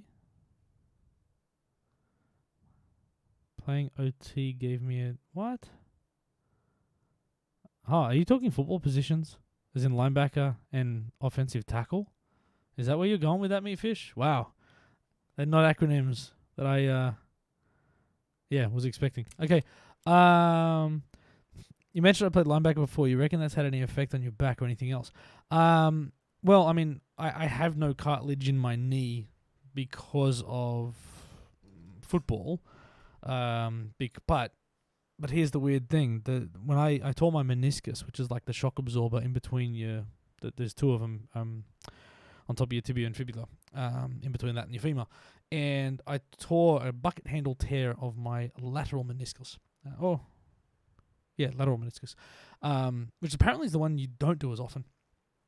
But I did that standing up from a tackling bag. Because basically just standing and twisting at the same time after tackling and training. And then the next day I played a game and it popped out again. And that time it locked my knee at 90 degrees and it was stuck there until I had surgery. And then I did a bunch of running to get ready when I started playing football again in 2007 to lose a bunch of weight. I lost like 20 kilos trying to get ready for football season, and got ready for football season. Got through about 3 games, had to get my knee cleaned up, and the doctor was like, dude, you got no cartilage left. Stop doing high-impact activities. So I basically just let myself go for 10 years and then started playing volleyball and skateboarding. Low impact. Yeah, I'm just resigned to the fact I'm having a knee replacement at some point, so I'm just going to have fun. But no, I have no long-lasting health complications as a result of playing American football. Apart from the fact that my pinky, I'll show you this. So on that hand, see my pinky finger, my little finger? That's how straight this one, that's as straight as it goes.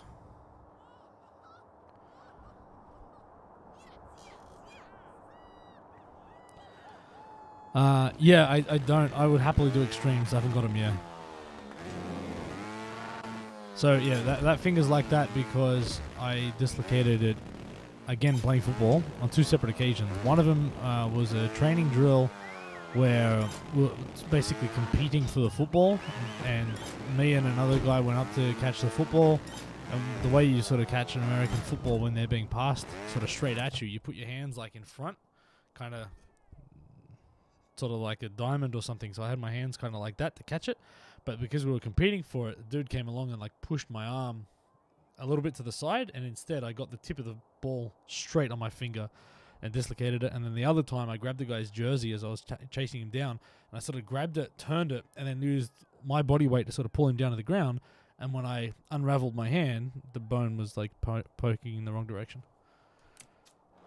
So, and it turns out that if you have 2 dislocations in the same finger, it never goes back to normal.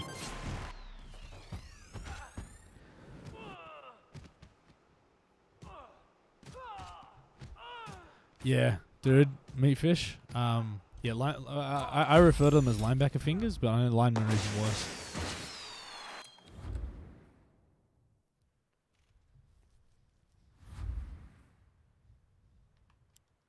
Oh, I hate this. I don't even want to play this track.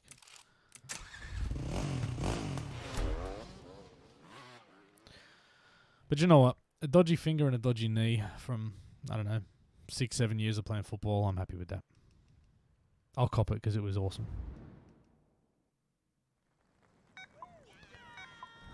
We don't play the Gilded Coast yet, right?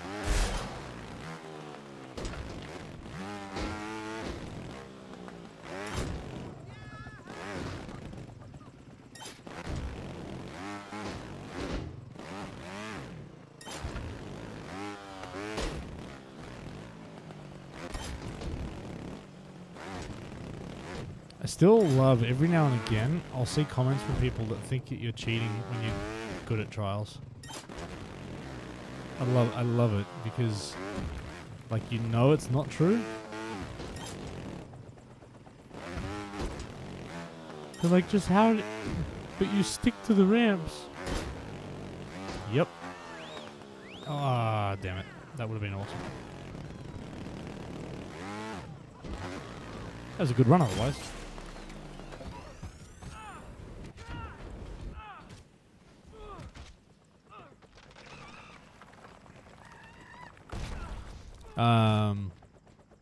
Two concussions. Yes, I never got knocked out cold. I had a few times where I literally saw stars. Like, you'd think that's a fake thing. That is a real. For anyone that's had it, it's an absolute real thing. But the way the stars that I would end up seeing, they're not like spinning around your head, because obviously you wouldn't see that.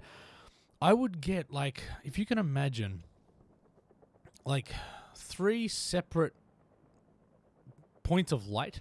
So, like, imagine if you just got the 3 tips of a triangle here, here, and then one at the bottom here. So 3, like an upside down triangle, 3 tips of a triangle, and all 3 of those things would spin independently, of like just like a weird purpley kind of color on top of your vision. It's like, it's not good. It's not good. And I had one time where I got not a proper concussion. Well, a different. There's all grades, I think, right?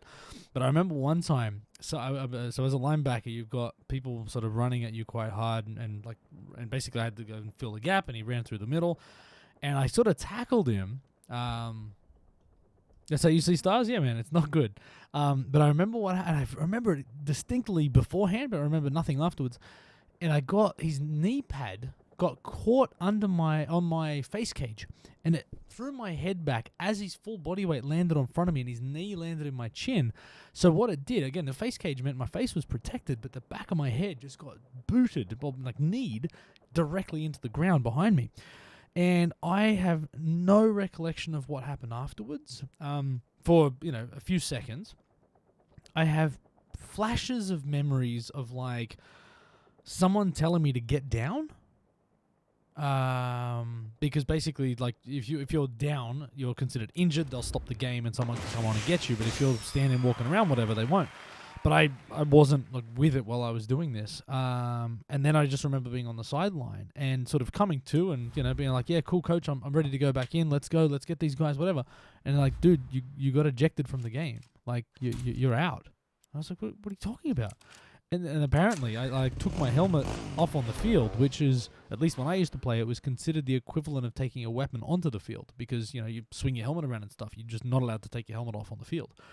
So, but I was freaking out, man. So, not my fault. But yeah, so that was my getting ejected from the game story. Oh damn, Giraffe! You got the ball though. I love it. Yeah, if anybody's watched the movie Concussion, Will Smith, brilliant movie. I don't mess around with this stuff. I don't talk about this stuff lightly, but yeah. Fantastic. Hey, DVD, congratulations on the graduation. Oh no, it was dodge. Damn. That 5. Fantastic. Congratulations on the graduation to Oris. DVD, terrible, goes to 11, and Svelte. Dodge. Fantastic. GG's, man.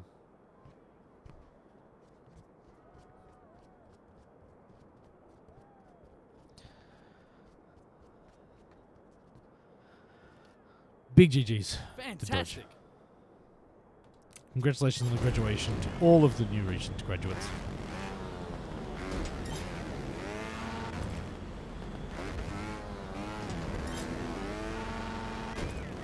Nope. Yep.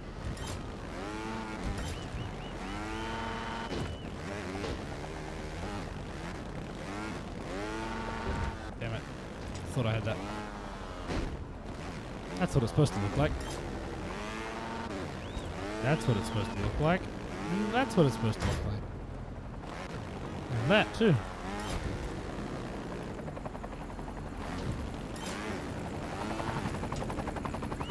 Oh, just no wasted energy there. I love it. Very generous Doge.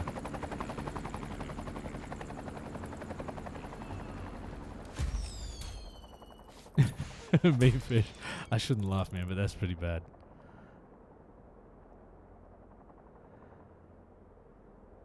No, that's really cool, Tosh. Thanks, man.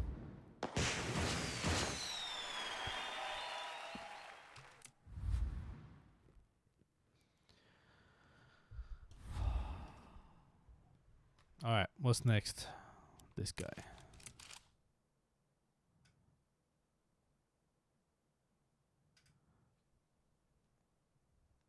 Yeah, you say I work hard. I do work hard, but I work hard for like my job and my career. I feel like I put in very minimal effort. Like, how many of my YouTube videos start with me going, so today, yeah, we don't have a plan. I'm just, I don't know. It's what it is. Oh, yeah. Let's go with the Wingman next. That was fun. Wingman was the track that was the first track I ever tried to put some effort in a speed run. And I was doing it on the Switch when I was at the Ubisoft offices. I got asked to do like that was horrible. It was like a media event in January of 2019, right? So a month before the game came out, Ubisoft Australia was hosting a bunch of Aussie media people, like to basically review the game, and there was media and influencers. So there was like some prominent YouTube type people and all that type of stuff. So anyway, so I got to go there, and I was actually there as a developer, which is so cool to actually get to speak to the journos and answer questions. And I got all the media training and prep, and here's the talking points. And, I actually got to know what it feels like to be a developer for a media event for 2 days. It was really sweet. Because remember, this isn't my job. I don't do this for a living. So yeah, I got to play developer for a few days, which is nice. And because none of the devs were going to get flown down to Australia, it was nice to have someone local to tell some stories. And actually, it was really cool. Some of the people actually did some really cool stories about me and my involvement and how cool it was to follow your passions and get into gaming. So yeah, it was actually really nice to get that opportunity. But it was the first time I actually got to play the retail copy on a Switch. And I remember I just had tons of downtime because we were waiting, the reviewers to be off playing. So I'd just be sitting there, waiting for questions, waiting for the next group to show up, whatever. So because of that, I got to play the Switch, and this track was the first one on the Switch, and I sat there and speedran it and got a pretty decent time.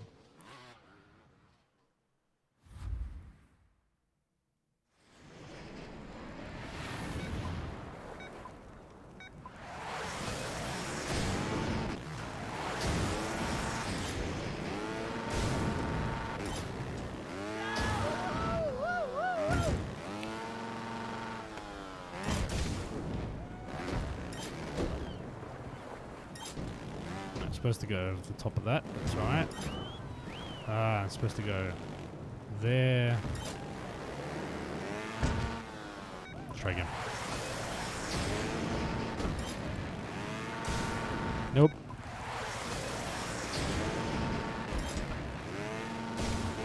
Nope. Nope. Nope.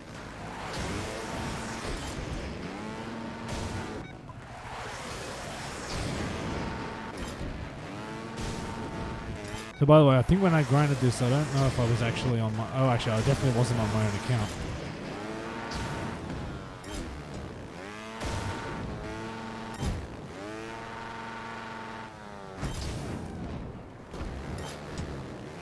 That's right, you go this way.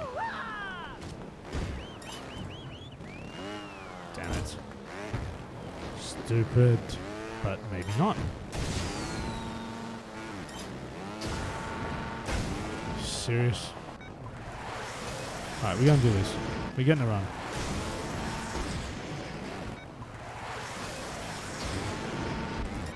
Look, Terrible, I agree with you. And look, this is overdone, for sure. But it's funny, the whole concept of this Turbo Boost thing, there was Tracks and Trials HD that did this. And I'm not talking about skill games, I'm talking about legit time savers on tracks had this in them.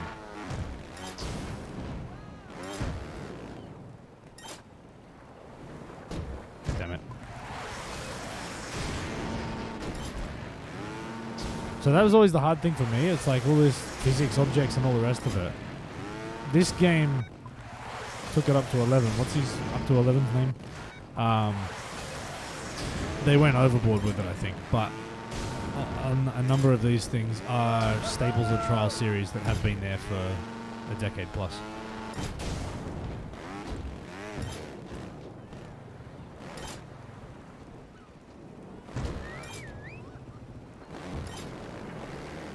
Okay, so that one I've got to slow down on.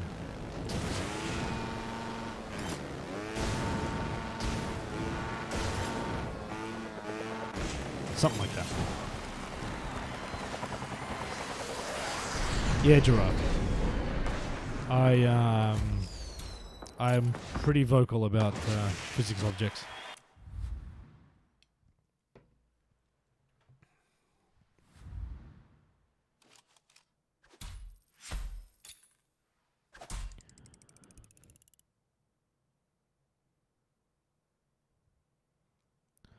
Hey, Gitilio.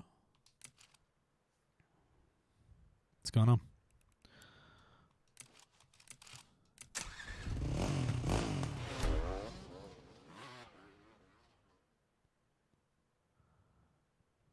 Better than the rails. Oh my god, yes. Those rails need to go in the bin.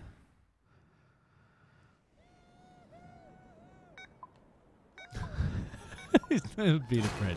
I got it now. I missed the first Peter reference, but yeah.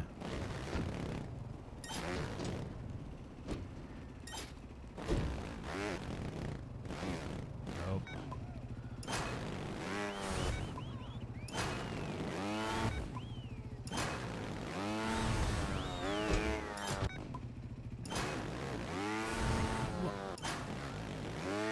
My controller was doing something weird then.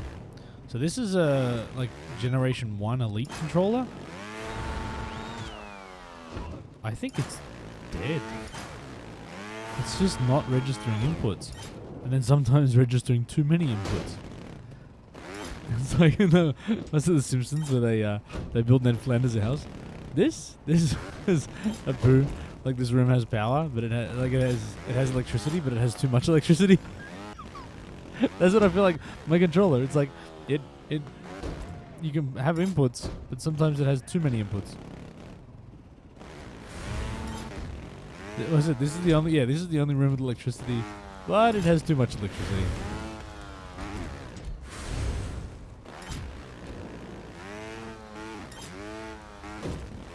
Nope, that's not it.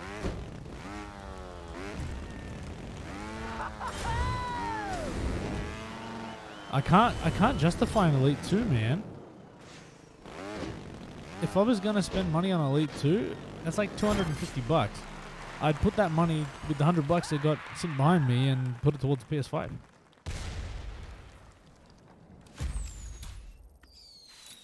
And then Barney opens the door, it's like just one eye. Meatfish, how have you not got the achievement, dude? You know you can do. Have you got 2 controllers? It's super easy to get by yourself.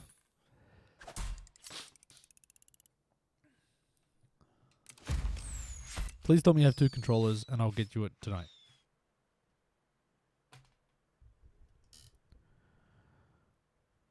PC controller sounds horrible. No, Meatfish. All right, Meatfish.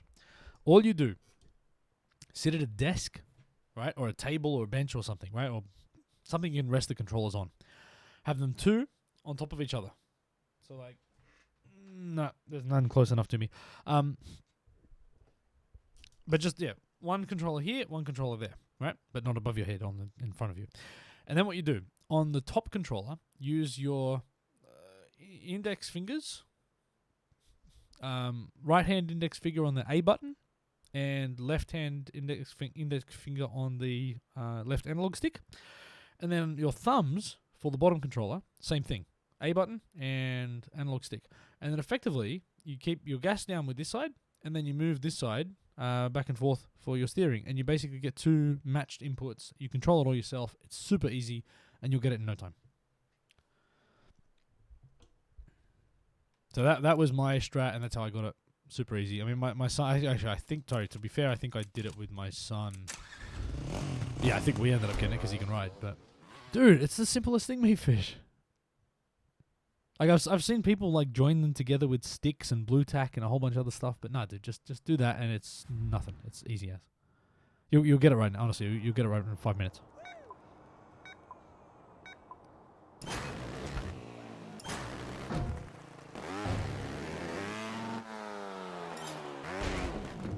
I can remember speedrunning this now. It's bringing back bad memories.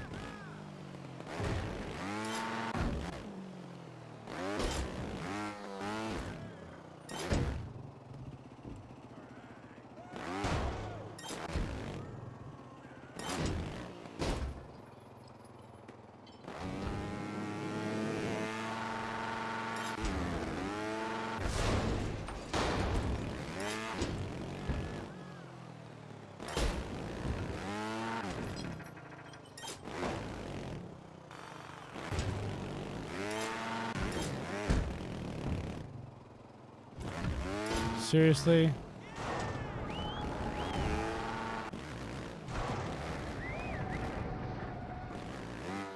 Whatever. That was a good run until that point. 2 faults and I was just off plat. That was a plat time. Methinks. No, but see... Nah, you're right, Meester. It is pretty bad ending, but it is, it's speedrunnable and skippable and hoppable and real well bounceable and all the rest of it, so it's alright.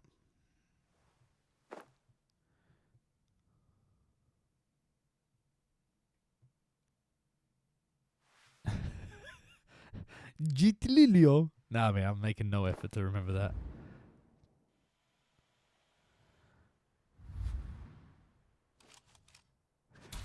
Oh, thoughts on headsets versus earphones when gaming?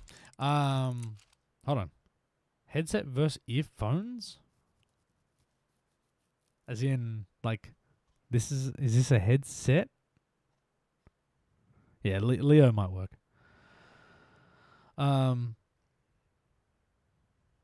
What's headset versus earphone? Oh, that's a headset. Okay, so your headset is in a gaming headset, and then earphones are like dedicated music. Earphones? Yeah? I don't know. Most of the time I use my TV sound. Don't care. But okay, well, yeah, that's what I was trying to figure out. In ear. Okay, sorry. No, I am a big. All right, so my wireless headphones are these lovely little Beats. These guys. So in ear earbud thing. I wanted the over the hook thing because I wanted these for skateboarding primarily. So these ones are really good for like sweat resistance, and they'll stick in no matter what you're doing. So yeah, that's the ones I ended up with. I'm a big in-ear dude. When I'm sitting here working though, or gaming, streaming, whatever, this type of stuff is far more comfortable. These are actually really cheap. These are Rig 400, 500s, wired headphones that are a gaming headset from a company called Rig. But they are the most lightweight. But they have this really breathable like cotton. I bought myself Audio Technica headphones last week for probably the cost of 1.5, maybe more than what I pay on these things. And I used them for a couple of hours. They squashed my head together. My face got sweaty because it was like a faux leathery kind of material, and it was horrible. So yeah, shout out to Rig, 400, 500, cheap, 80, 90 buck gaming headset. I don't use it for gaming. I just use it for a really lightweight earphones, but they're really comfortable to be. And I wear these ones like all day when I'm working, because I'm working from home now, and I've got them on all day. Never noticed a problem.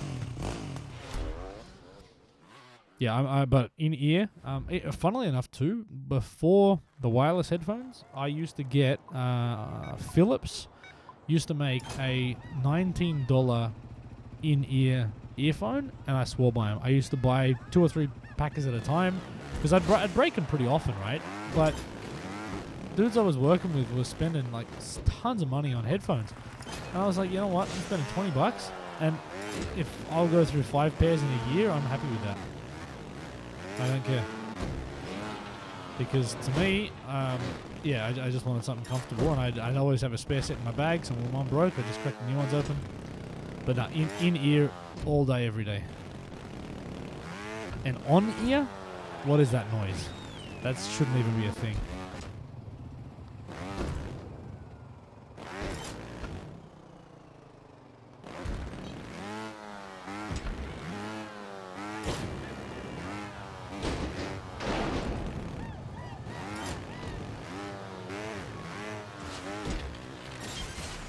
Hey, Blueby.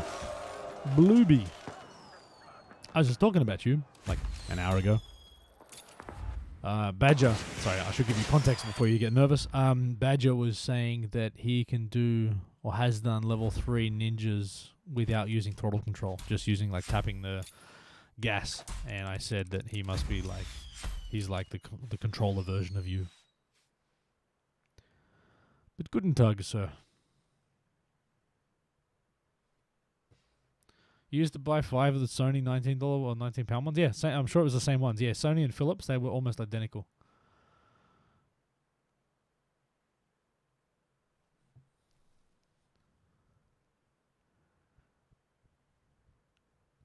Do I think if I'll do a stream with Micro Shady? Probably not. It's the only one I got left. What's this? Ah, yeah. Yeah, good track. Did it, Blub? That's cool. That's weird. Usually some delay, right? Oh, you see those Nike shoes that someone was... They're the Back to the Future Nikes. And I got a pair of them.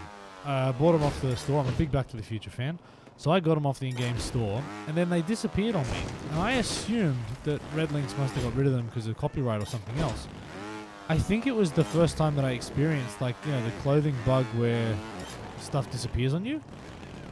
But I just assumed it was that. So I never complained about it or worried about it. And now I keep seeing them around. And I'm like, oh, I should go and get myself another pair. Maybe I'll do it on this account. No, I won't.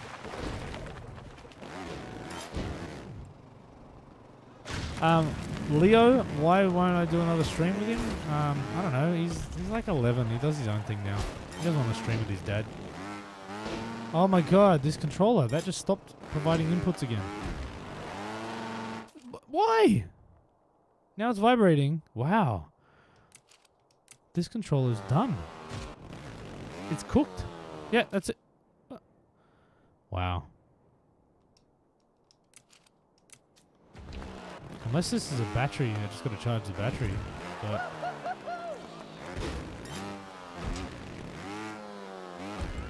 wow, that's ugly, but we stuck it. Oh, micro, not mini. Sorry. I've done streams with her before. I have done a couple of streams with her before, but she's not a big gamer. She likes Roblox. But you're right, Blood. They're probably not. So even if someone's just someone's just making them now. But look at them, man. They're nice shoes. Yeah, sorry. So Micro Shady, I forget the fake names of my children. Micro Shady is my daughter. Mini Shady is my son.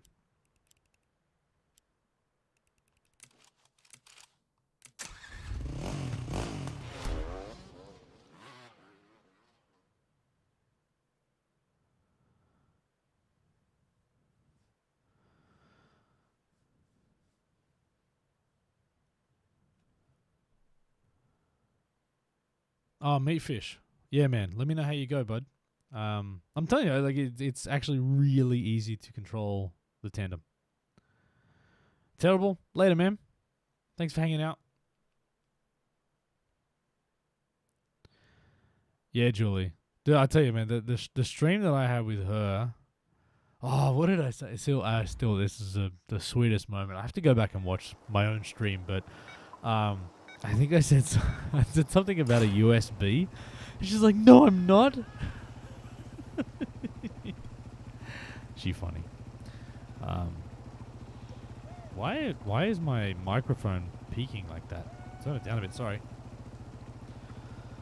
Mini Shady is 11. Micro Shady 6.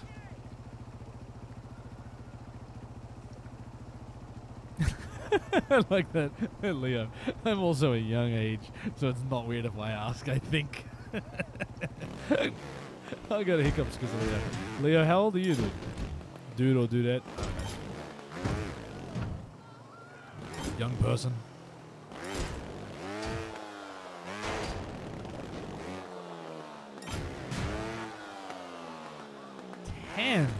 Well, this is where I start getting. What country are you in? And the reason I ask that is I want to know what time zone it is to tell you whether or not you should already be asleep. Because I get my son's 11-year-old friends coming to my stream occasionally, and it's like 10, 11 o'clock at night. And I tell them to go to bed because I'm an old man. You're in Germany. Guten Tag. My 10-year-old friend. I'm always I'm probably extra cautious when I know a 10-year-old's in the chat, but I'm usually pretty tame and I try and keep it fairly family friendly. So hopefully everything is to your liking.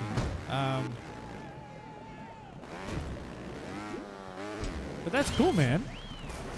It's good having some younger people.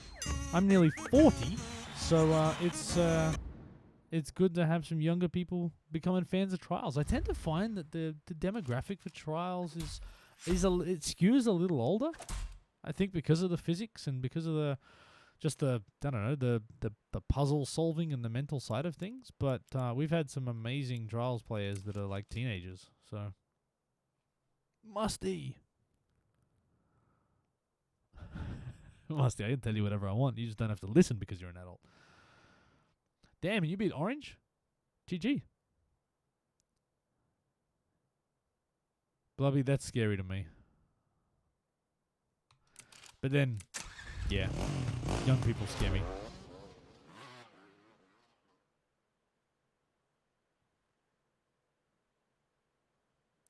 You're nearly late 30s? Yeah. Paula, let's go.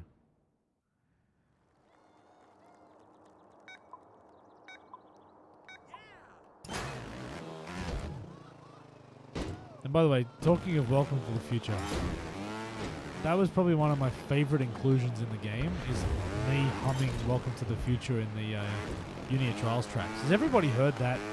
You realize that just for a joke, while we're in the recording booth, I was like coming up with like some funny lines to record for when someone, so basically if you walk away, or if you like put your controller down for 30 seconds, because I always remember, does anyone, actually, so I'll bring my story back to making sense in a second.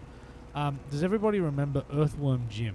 Now again, Leo, you won't because it probably came out 20 years before you were existed. I look like 20? Nah.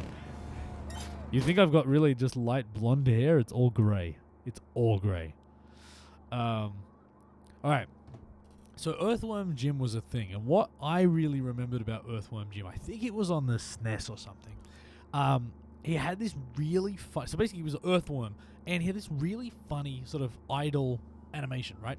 Where if you just left the controller, he'd just sit there and get bored. So he'd like take his like worm head out and turn it into a skipping rope and stuff, and just did this funny random things. He'd shoot stuff. I just remember being captivated by just watching what happens when you do nothing in a video game. And ever since that, I've just thought that's a cool part of video gaming, to just watch what happens when you go idle, because I don't know, it's just a cool part. And I think to me it's kind of like, I don't know, the dev team just gets to have a bit of fun and personality, and I don't know, I just feel like this weird connection, because it shouldn't happen. It doesn't happen, but inevitably it does for some reason.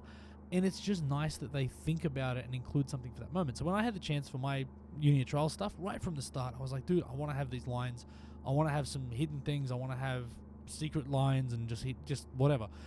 So I ended up writing about 8 of them. I think we got 8 in the game. Actually, I probably had 10 more, but I think we had 8 of them that we put in the game. And yeah, the me humming Welcome to the Future was one of them. So I just thought of it as a bit of a tribute to just how annoyed people were with that.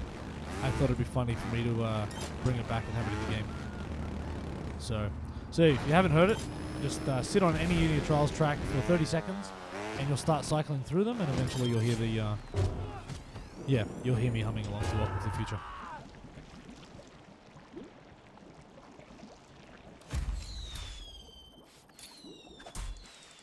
And funnily enough, that's all I remember about Earthworm Jim. I don't remember anything else. But weirdly, when I start talking about Earthworm Jim, it instantly makes me think about Abe's Odyssey. And I think that was like a PS1 game, right?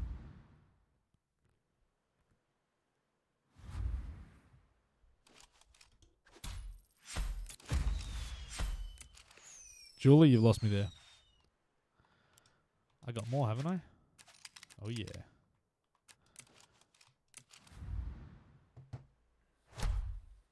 Are they meat fish? Again, I don't remember much of that. If you're watching this, you've chosen to be No, I haven't. Oh, you made a bad choice. That video would have taught you some really important techniques, and now you miss out.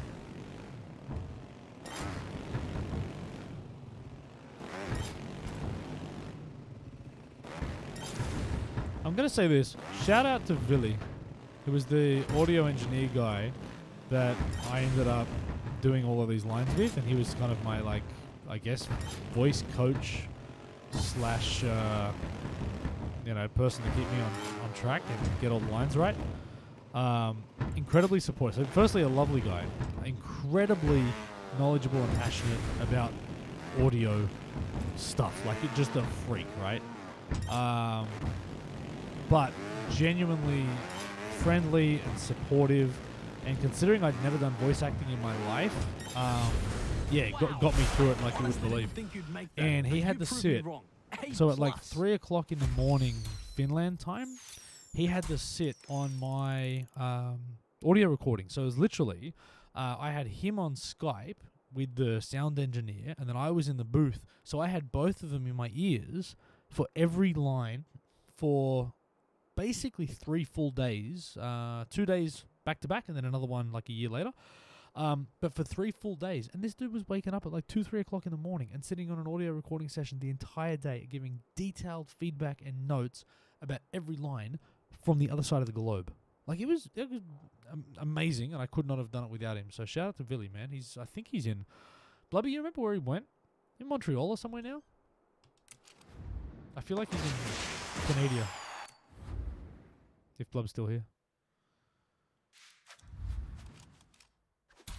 Montreal, yeah. Oh, was he? Was he on AC? Really? As in the one that just come out?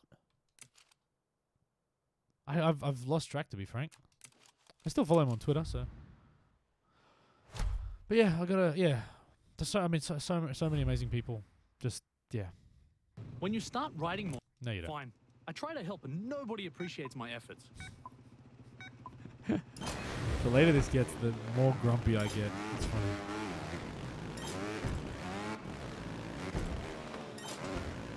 Wow, this controller is dead.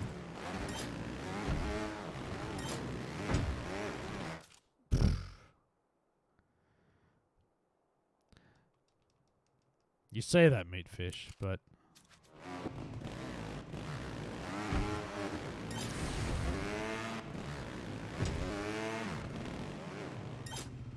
Shut up, old fat shady. Yeah.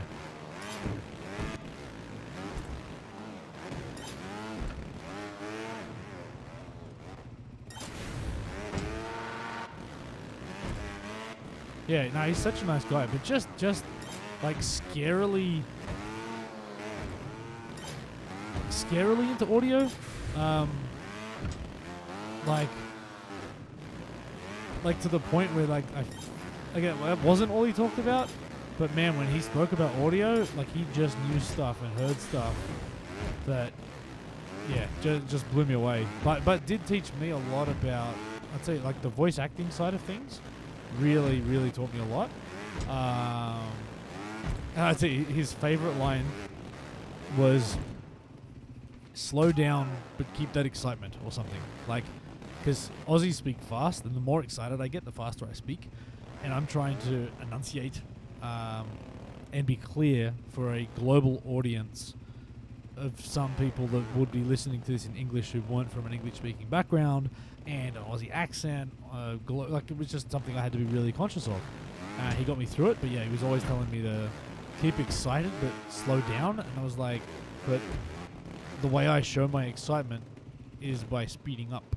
So I don't know how to do that. Oh, I don't want to do this now.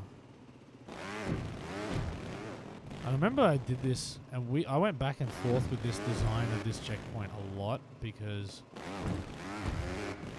I remember there was sometimes I went to it, and like now, I couldn't even do it, and I was like, did I make this too hard? So I remember we nerfed at one point, and then it felt too easy, so then I put it back, and yeah.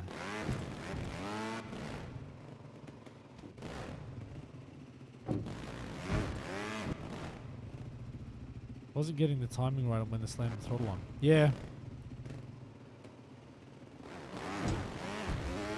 And it is weird because you need a little bit of a boost up the wall as well, but it's all just about that angle you get.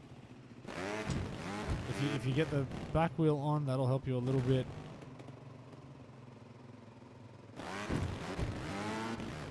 But I also, and it's weird, I thought those like the skid marks on the road here was a helpful marker, and it kind of is, but you also just line up to where I line up. So I'm too close, but I still did it. And why there's 4 here, I can't remember. Oh, actually, I know why there's 4. Because this is a weird one. Everything else, the design principle was to have 3 obstacles per grade. But with this one, because we did round and square objects, we kind of did it so we ended up having 2 of each. So when you get to the end here, for whatever reason, we then just had 4, but they're all 4 the same. We didn't do round and then square. So it probably should have only been 2, actually. I did that without looking. I was reading chat. A+. I was so worried I'd made that last section too difficult, but you still managed to get it. Great work. Yeah, that's good advice, Blob.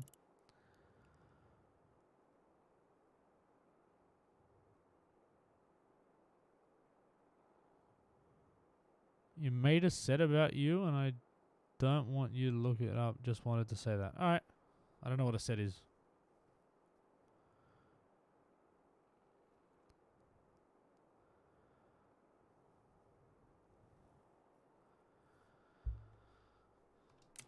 Yes, we have many Germans in the house. Well, I am just happy that I got to go to Germany before all these lockdowns happened.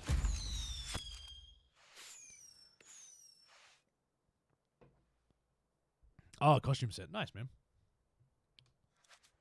I mean, I only got to go to Berlin for 3 days, I think. But man, what a place. I had fun.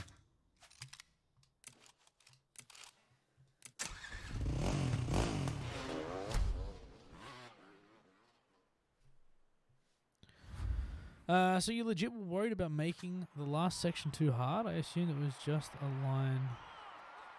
Huh? What? Oh, just a line for the game? What do you mean?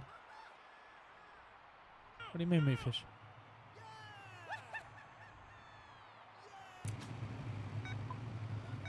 Yeah, and Jabaki, agree, man.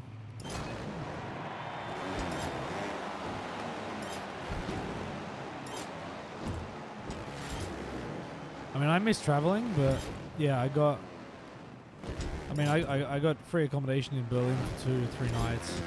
And basically, a person that I know, who Blubby knows, who's living in Berlin, was like, dude, if you want to come to Berlin, you can stay at my place. So effectively, a spare bedroom, so I had free accommodation in Berlin, so I just had to pay for flights and my meals and whatever. But dude worked from like 7 a.m. to 10 p.m. sometimes. So it was like, he just said, here's the key to my apartment. Leave it on the counter before you leave, like on the 3rd day. And I barely interacted with him at his house. Like, I'd see him at work, but I wouldn't see him that often at home. So I just felt like I had my own apartment in Berlin for 3 days. Like, it was fantastic. It was so good, man. I'm so grateful for that. Yeah, I haven't done any customization on my bikes, Leo. When you get A+, you say, oh, you did it. I was worried I made it too hard. Yeah, those things aren't connected, by the way. I think, again, that was one of Villy's guidance to me as I was working through the script, was to, like, we had to kind of package and sort of create a wrapper around it. So I had to come up with lines at the end there. Yeah, I don't think those two things were connected. Oh, you live in Berlin? Nice, man. Well, we could have hung out. That would have been totally normal. a 38-year-old Shady rocking up, hanging out with Leo, the 10-year-old kid. And like, who's this, Dad? Your parents would be like, who's this guy? Oh, it's just the man I met on the internet. We like the same video. Yeah, no. Leo, don't meet people on the internet.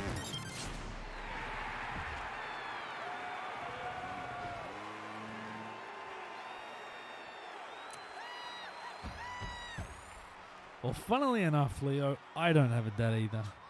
Well, I do, but I don't know any, like, yeah. I don't interact with him. So I'll say this, shout out to anyone with broken families. Let's go. Cecil! No fly zone. Which one's that, Peter?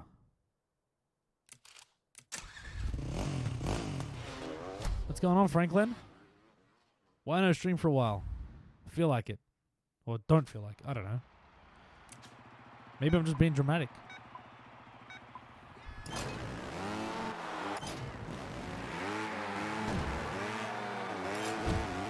Oh, playing Graveyard?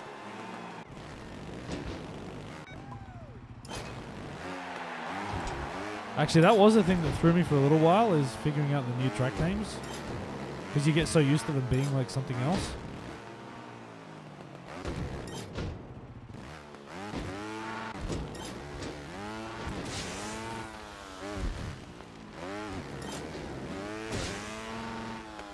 Like, for example, my least favorite track was China Pro. I don't remember what it is now.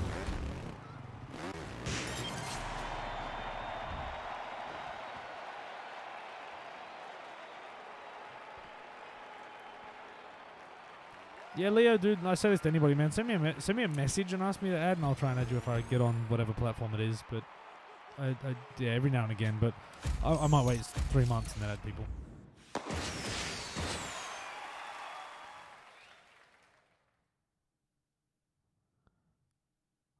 Okay, yeah. Well, I haven't got extremes yet.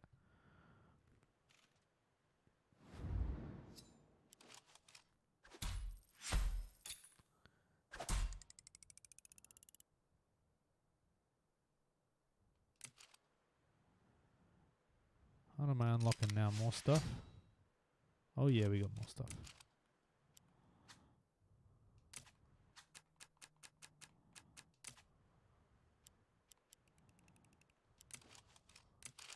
I like this one.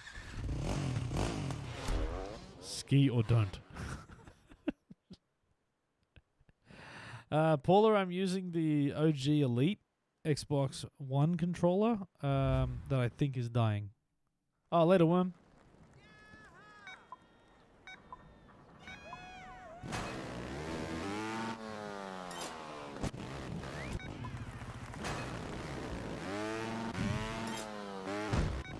That's right. That's the... Oh, no. That's the hop, but not the finish.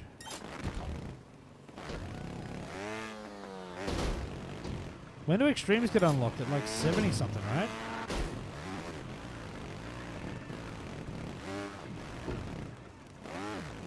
Either 70 or 80.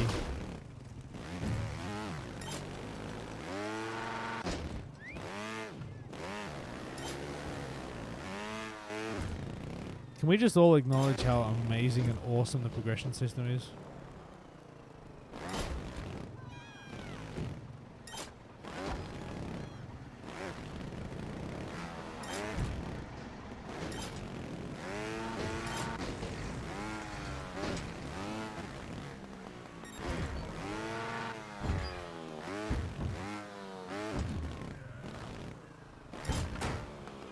So I saw that happening.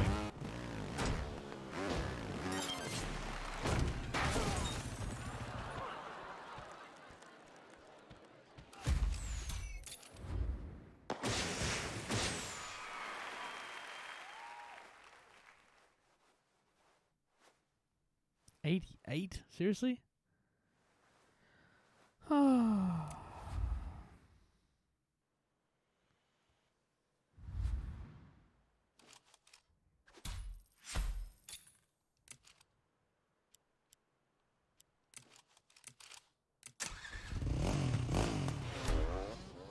Yeah, nah. Yes, Blub, let's do that. No, what, and I don't know if I ever had this conversation with you, Blubby, and I'm not going to go into detail again now. But I actually, yeah, Blood. Did I ever share with you my proposal for progression? Probably not. Let's just say I had many a passionate conversation, and I had an idea that I think would have been amazing. And I still look at it and I go, man. And again, this is the thing, right? It's a team. Game development is a team sport. Decisions have to be made.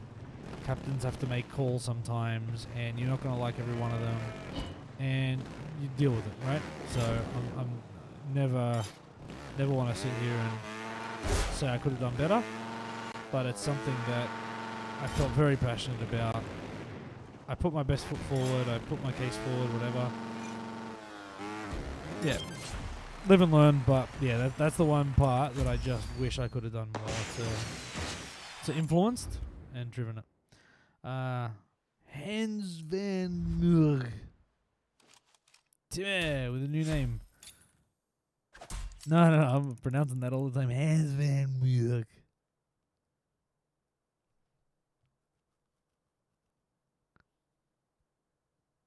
I'm getting a squid account to extremes, dude.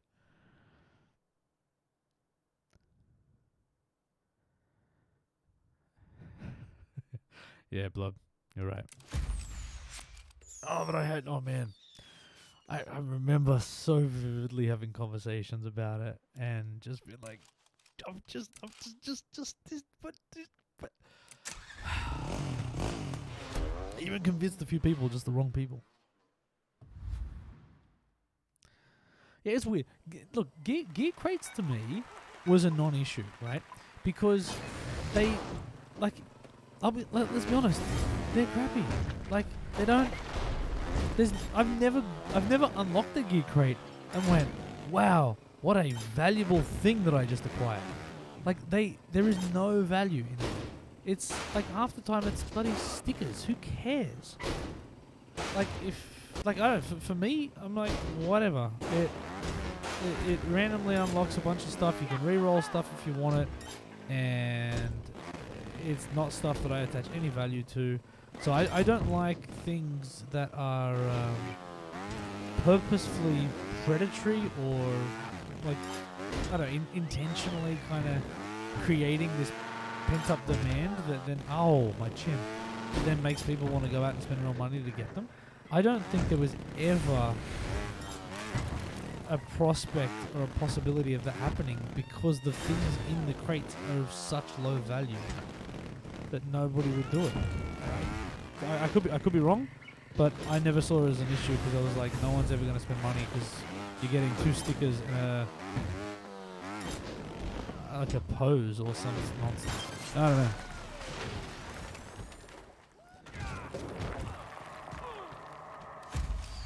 Jabaki, I'll share it one day. I don't know.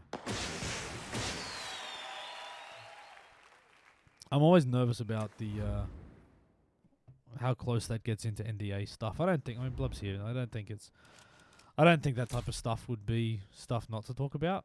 Like, you know, an idea that but I don't know. It's weird. I'm still cautious of that. Why no stream, Shadow? Yeah, just having a break, dude. Just chilling, man.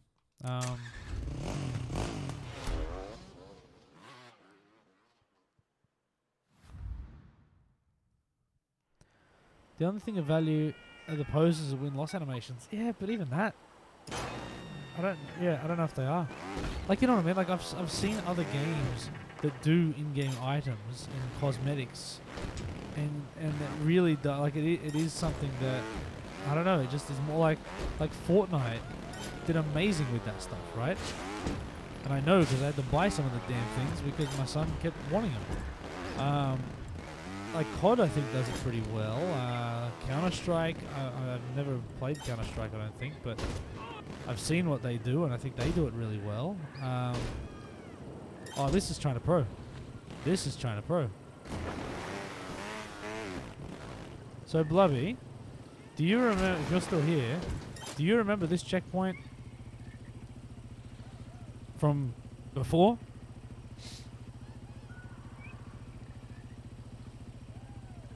You do, right? This to me was and still a pretty bad checkpoint.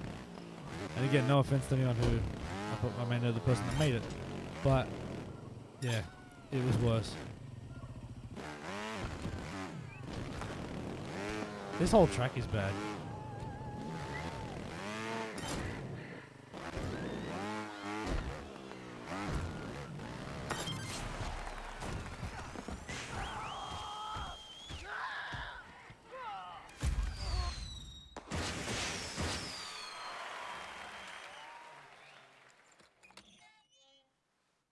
Really, Meatfish?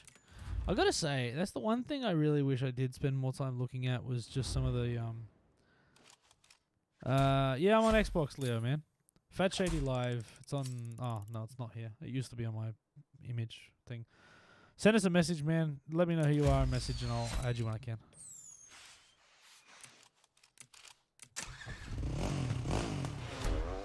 Yeah, that's what I thought, Blood. They've all got the same hitbox regardless, yeah. But they just look nicer. Some of them do look nicer.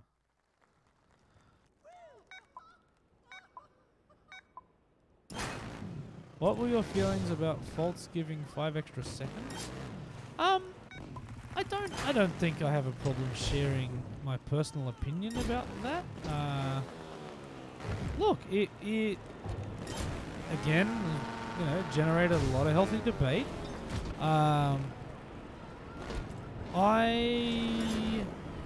It took me a bit of time to get comfortable with it. Now that I've seen it, this is the thing. Oh, jeez, I forgot about that. I don't know. Now that I've had some time to get used to it, I'm totally fine with it. I wasn't supportive when it was first suggested, but my biggest point was just that zero faults are special. We've been trained for so long that a zero fault run is a special run. There is something magical.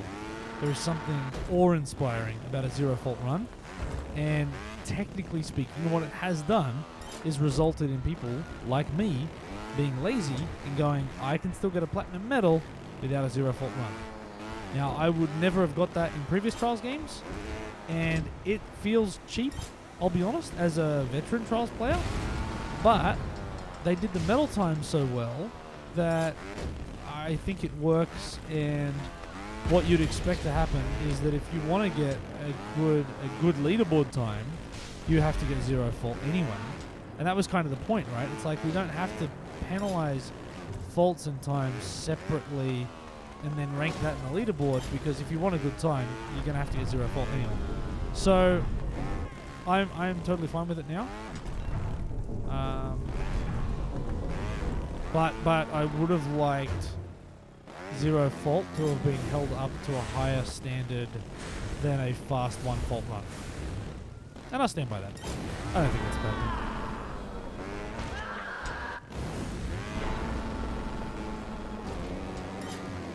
Yeah.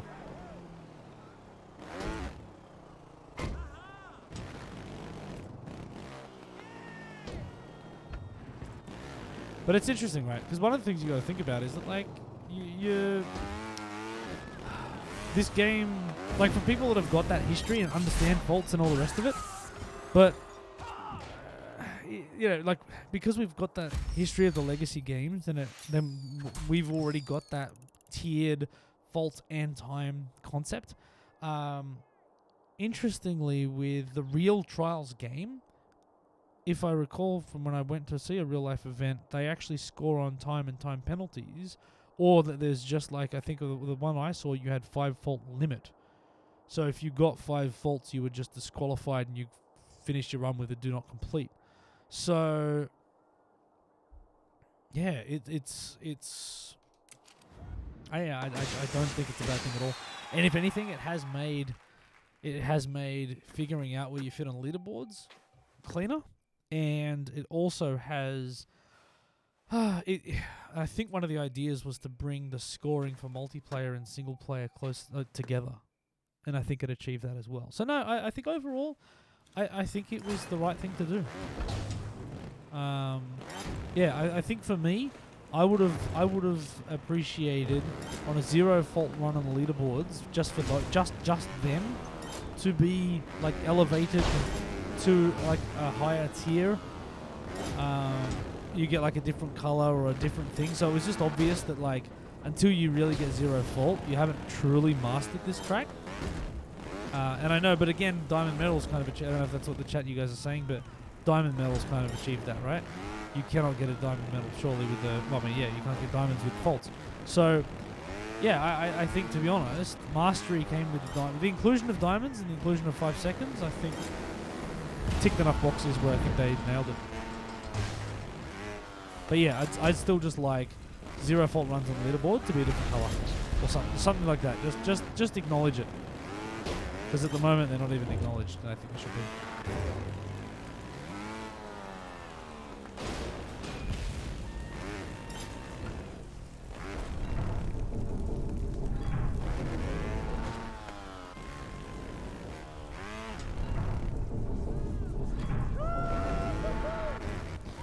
This obstacle sucks.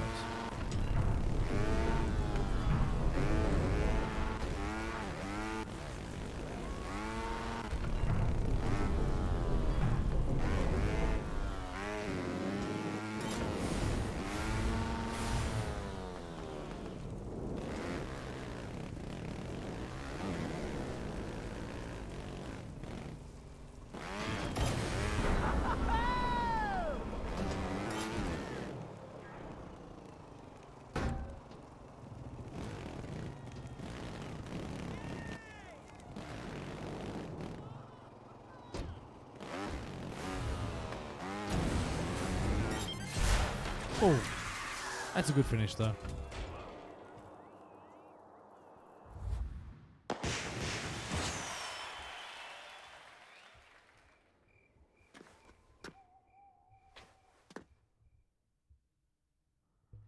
Is there haunted? You can on Giga? Yeah, okay. Well, that kind of makes sense. But anyway, but honestly, look, I don't think it's... And this was the theory, as much as it was going to be a change, and it was a brave move to make. It hasn't, like I don't think it's been like if the hardcore, and again there's some people in here that are far better than me.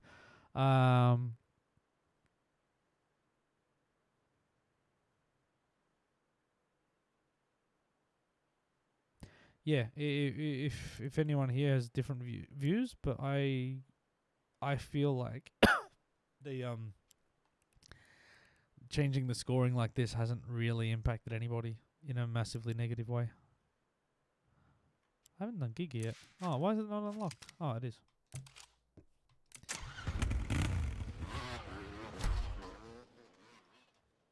Yeah, so let me know if you disagree, but yeah, I feel like it was a very much debated and well considered and thought out, and there was a lot of strong views and all the rest of it. I don't feel like the general sentiment was a bunch of trials people that are going, yes, this is exactly what we've been asking for, but I equally don't think it was a bad idea. Yeah, it surprised me that it does work. It was a piece that required some change management, and needed to, yeah, you needed to get people comfortable with it, but yeah. So I think my challenge is, because I don't care about diamonds, and I guess this is the difference, right? To me, a platinum run was a zero fault with a good time. Not a like world-beating time, but just a solid time with zero faults. And now that's not required. So I have no interest in diamond, because diamond is like a super fast time and most likely zero faults. So yeah, I just feel like what it's done is it's just made platinums easier. With no real motivation for platinum people to worry about faults. Now, for many tracks, I ended up with zero faults anyway, but the extremes, I used to pride myself on zero faulting the extremes. Like, look, zero faulting Way of the Machine, that is still one of the hardest things that I've had to do. And yeah, I just haven't had to now. You know? So that's disappointing in a nice way, if that's possible. I'm grateful for it because I don't have the time that I used to sink into these games to grind like that to get that. But man, I took pride in it when I got those 0 fault runs. Like the day that I got 0 fault with Way of the Machine, man, that was incredible. And interestingly enough, for a lot of the games, at least for like a year afterwards, that 0 fault run that I got on the Extreme was probably the only one I got. I end up going back like a year later and, you know, I can do it multiple times, but like Way of the Machine, I think I've only ever 0'd once. You know what I mean? And that's special. I don't look at anything I've done on Inferno in this game and went, whatever, who cares? It's not a 0 fault run, so... And I don't think mine are anyway. I don't even know what they are, but yeah. But I don't think I'll ever... Because I got Platinum Medal, there is no motivation for me to go back.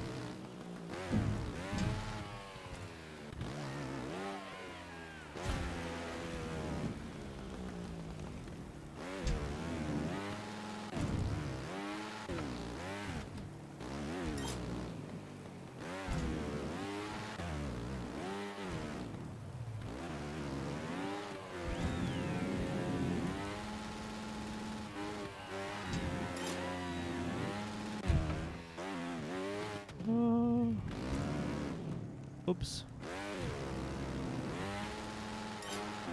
Oh, I forgot what track I was doing.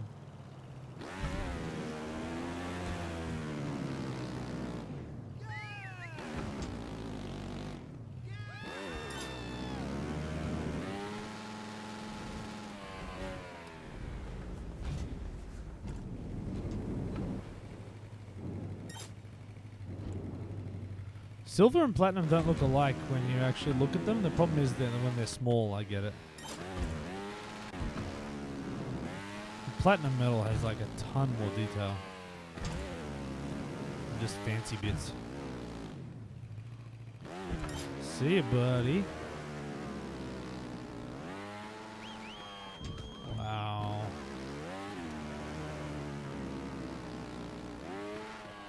I don't know how I stuffed that up so bad.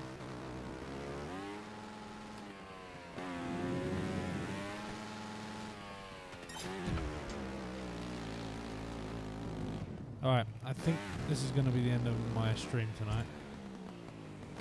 But this is a good way to finish.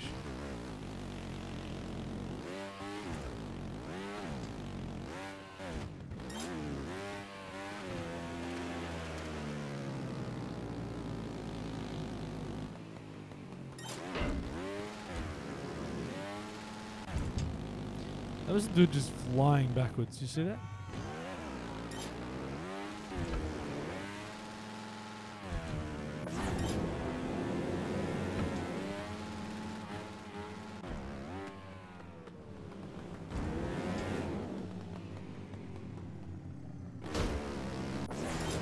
Do you have to zero this track for anything?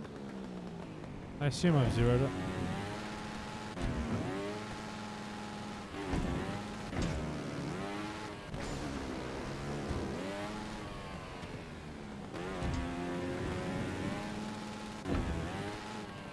Too much.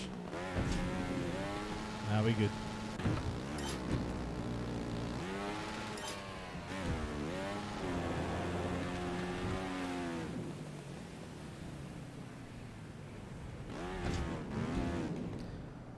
Nah, but I tell you, man, the thing that you'll never get unless you go back and play the old ones is the old tournaments were brutal. And I tell you, man, the proudest achievement, the proudest achievements that I've got is getting the Platinum Medal on Midnight Club and is it Test Your Might? I think they were the two. They were like the extreme tracks back to back. 5 or 6 of them with like 5 or 6 faults each. Or like total. You gotta play all the extremes back to back and only get like one average of like 1 fault per track. That is, like I will never achieve anything to that level of greatness in my life.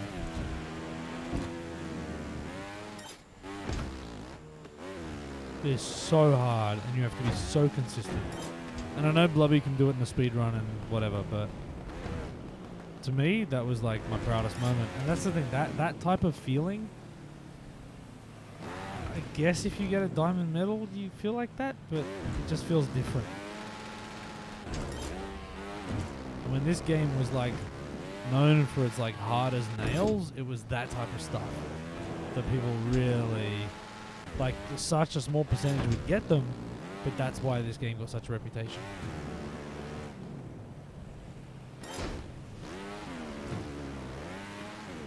So I do miss that. But again, like I said though, I'm grateful they're not in it because I'm at a different stage in life where I would not get them. I don't have the time. Well, I don't want to spend the time, to be honest. But man, back in the day, that was my crowning achievements. Oh, later, Dodge. Hey, dude, thank you so much for the subs for everybody. I hope you're well. Thanks for hanging out. All that fun stuff. Stay safe, man. Oh, I thought I had that.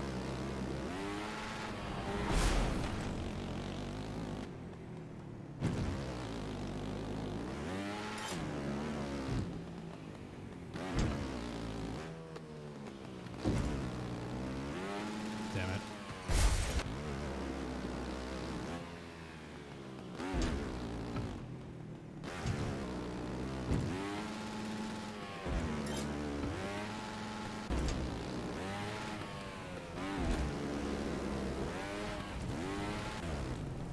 So how many people here are working from home?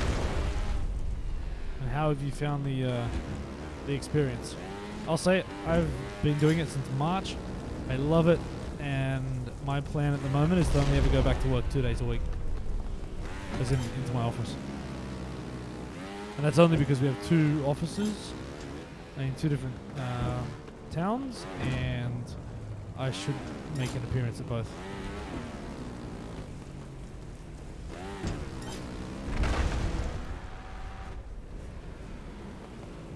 Oh, DVD, man. I get faults all the time. That's what I'm saying. There's a couple of levels of rider. I'm in like the good category, whereas many others, which I won't even name, but there is about 6 categories of better rider than me.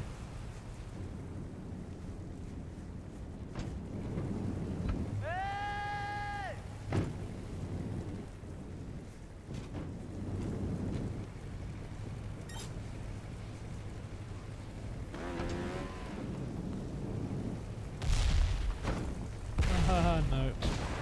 Oh, that was painful. I'm not sure if you like it, Twinfire. Yeah. I get that. Murg is a journalist since January. Yeah, that can make it tough, I guess.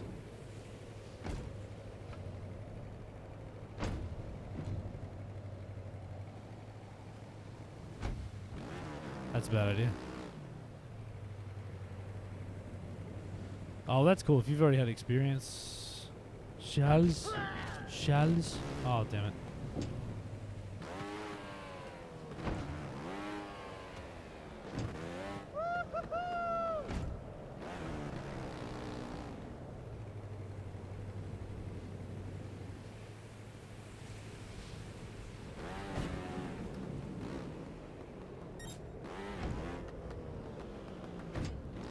Did that the slowest way possible.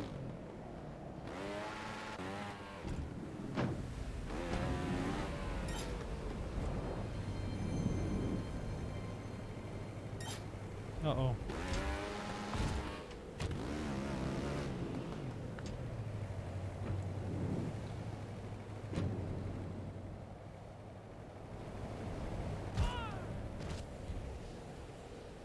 Oh, Jabaki, where are you moving to? And yeah, Beta, it's interesting. Yeah, I don't know. I feel like my team and the people I work with have found, like, we use Microsoft Teams for sort of video conferencing and whatnot, but we found that collaboration pretty successful. I've been interviewing people last week, this week, even like hiring people, starting new people to join your team and doing it all remotely. It's crazy, but it's possible, man. Yeah, so we do interviews online, you know, onboarding, full setup. We actually post laptops out to them in the mail, and like get all their security credentials and hardware. And you know, said someone start this week. Sent a monitor out to the house as well. Yeah. Yeah, no, we've been pretty good. Oh, that's right, Jabaki. Dude, good luck with the move, man. That's crazy. I forgot about that. Sorry, I promise you I listen to everybody and I chat to everybody and I remember very little. Damn it. Oh, we're good. I thought I stuffed that.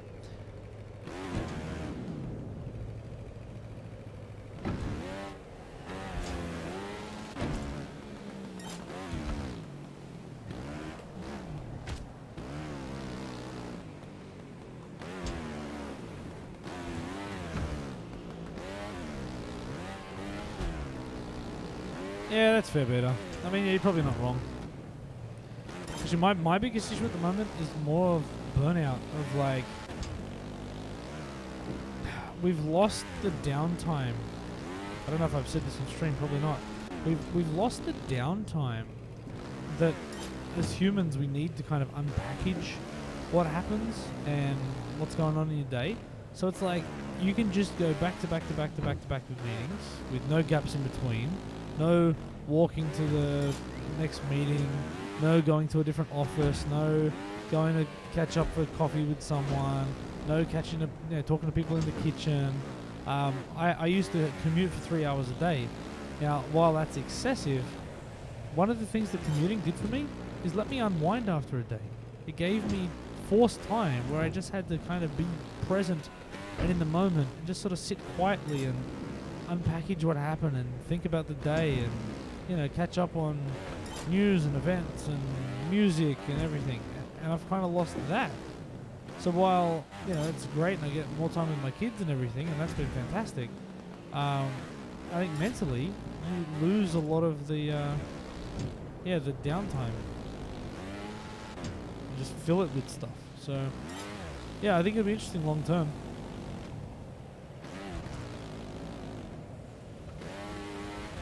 Oh, that was borderline.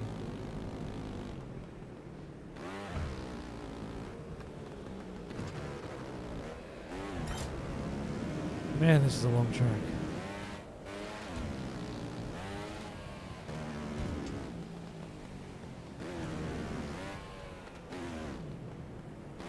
Remember that one, if you go full throttle, you miss it.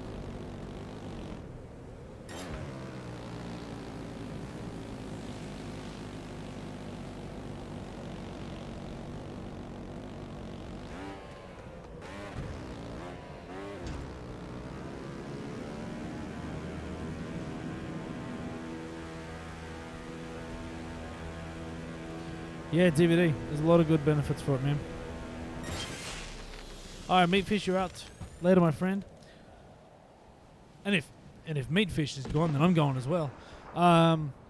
That's going to be it from me. It is midnight. Way longer than I expected the stream, but it has been fun. Thank you so much for hanging out with me, as always. I have no idea when I'm going to be back. I'll be back at some point.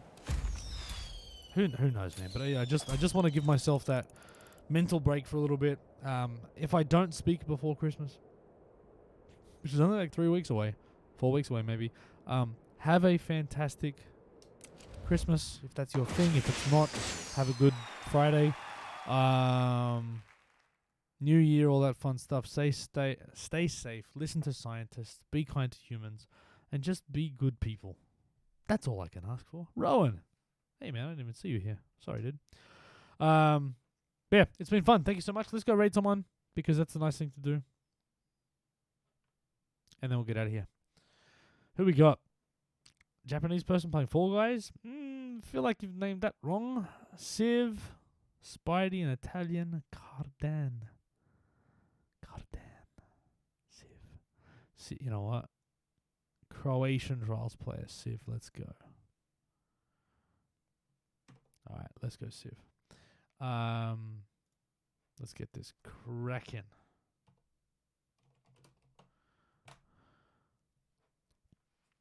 All right, jump on that. Yellow Shady Hoodies in chat if you got them. If you don't, just go and spread some love. Yeah. Be good, people. I'm out of here. Till next time.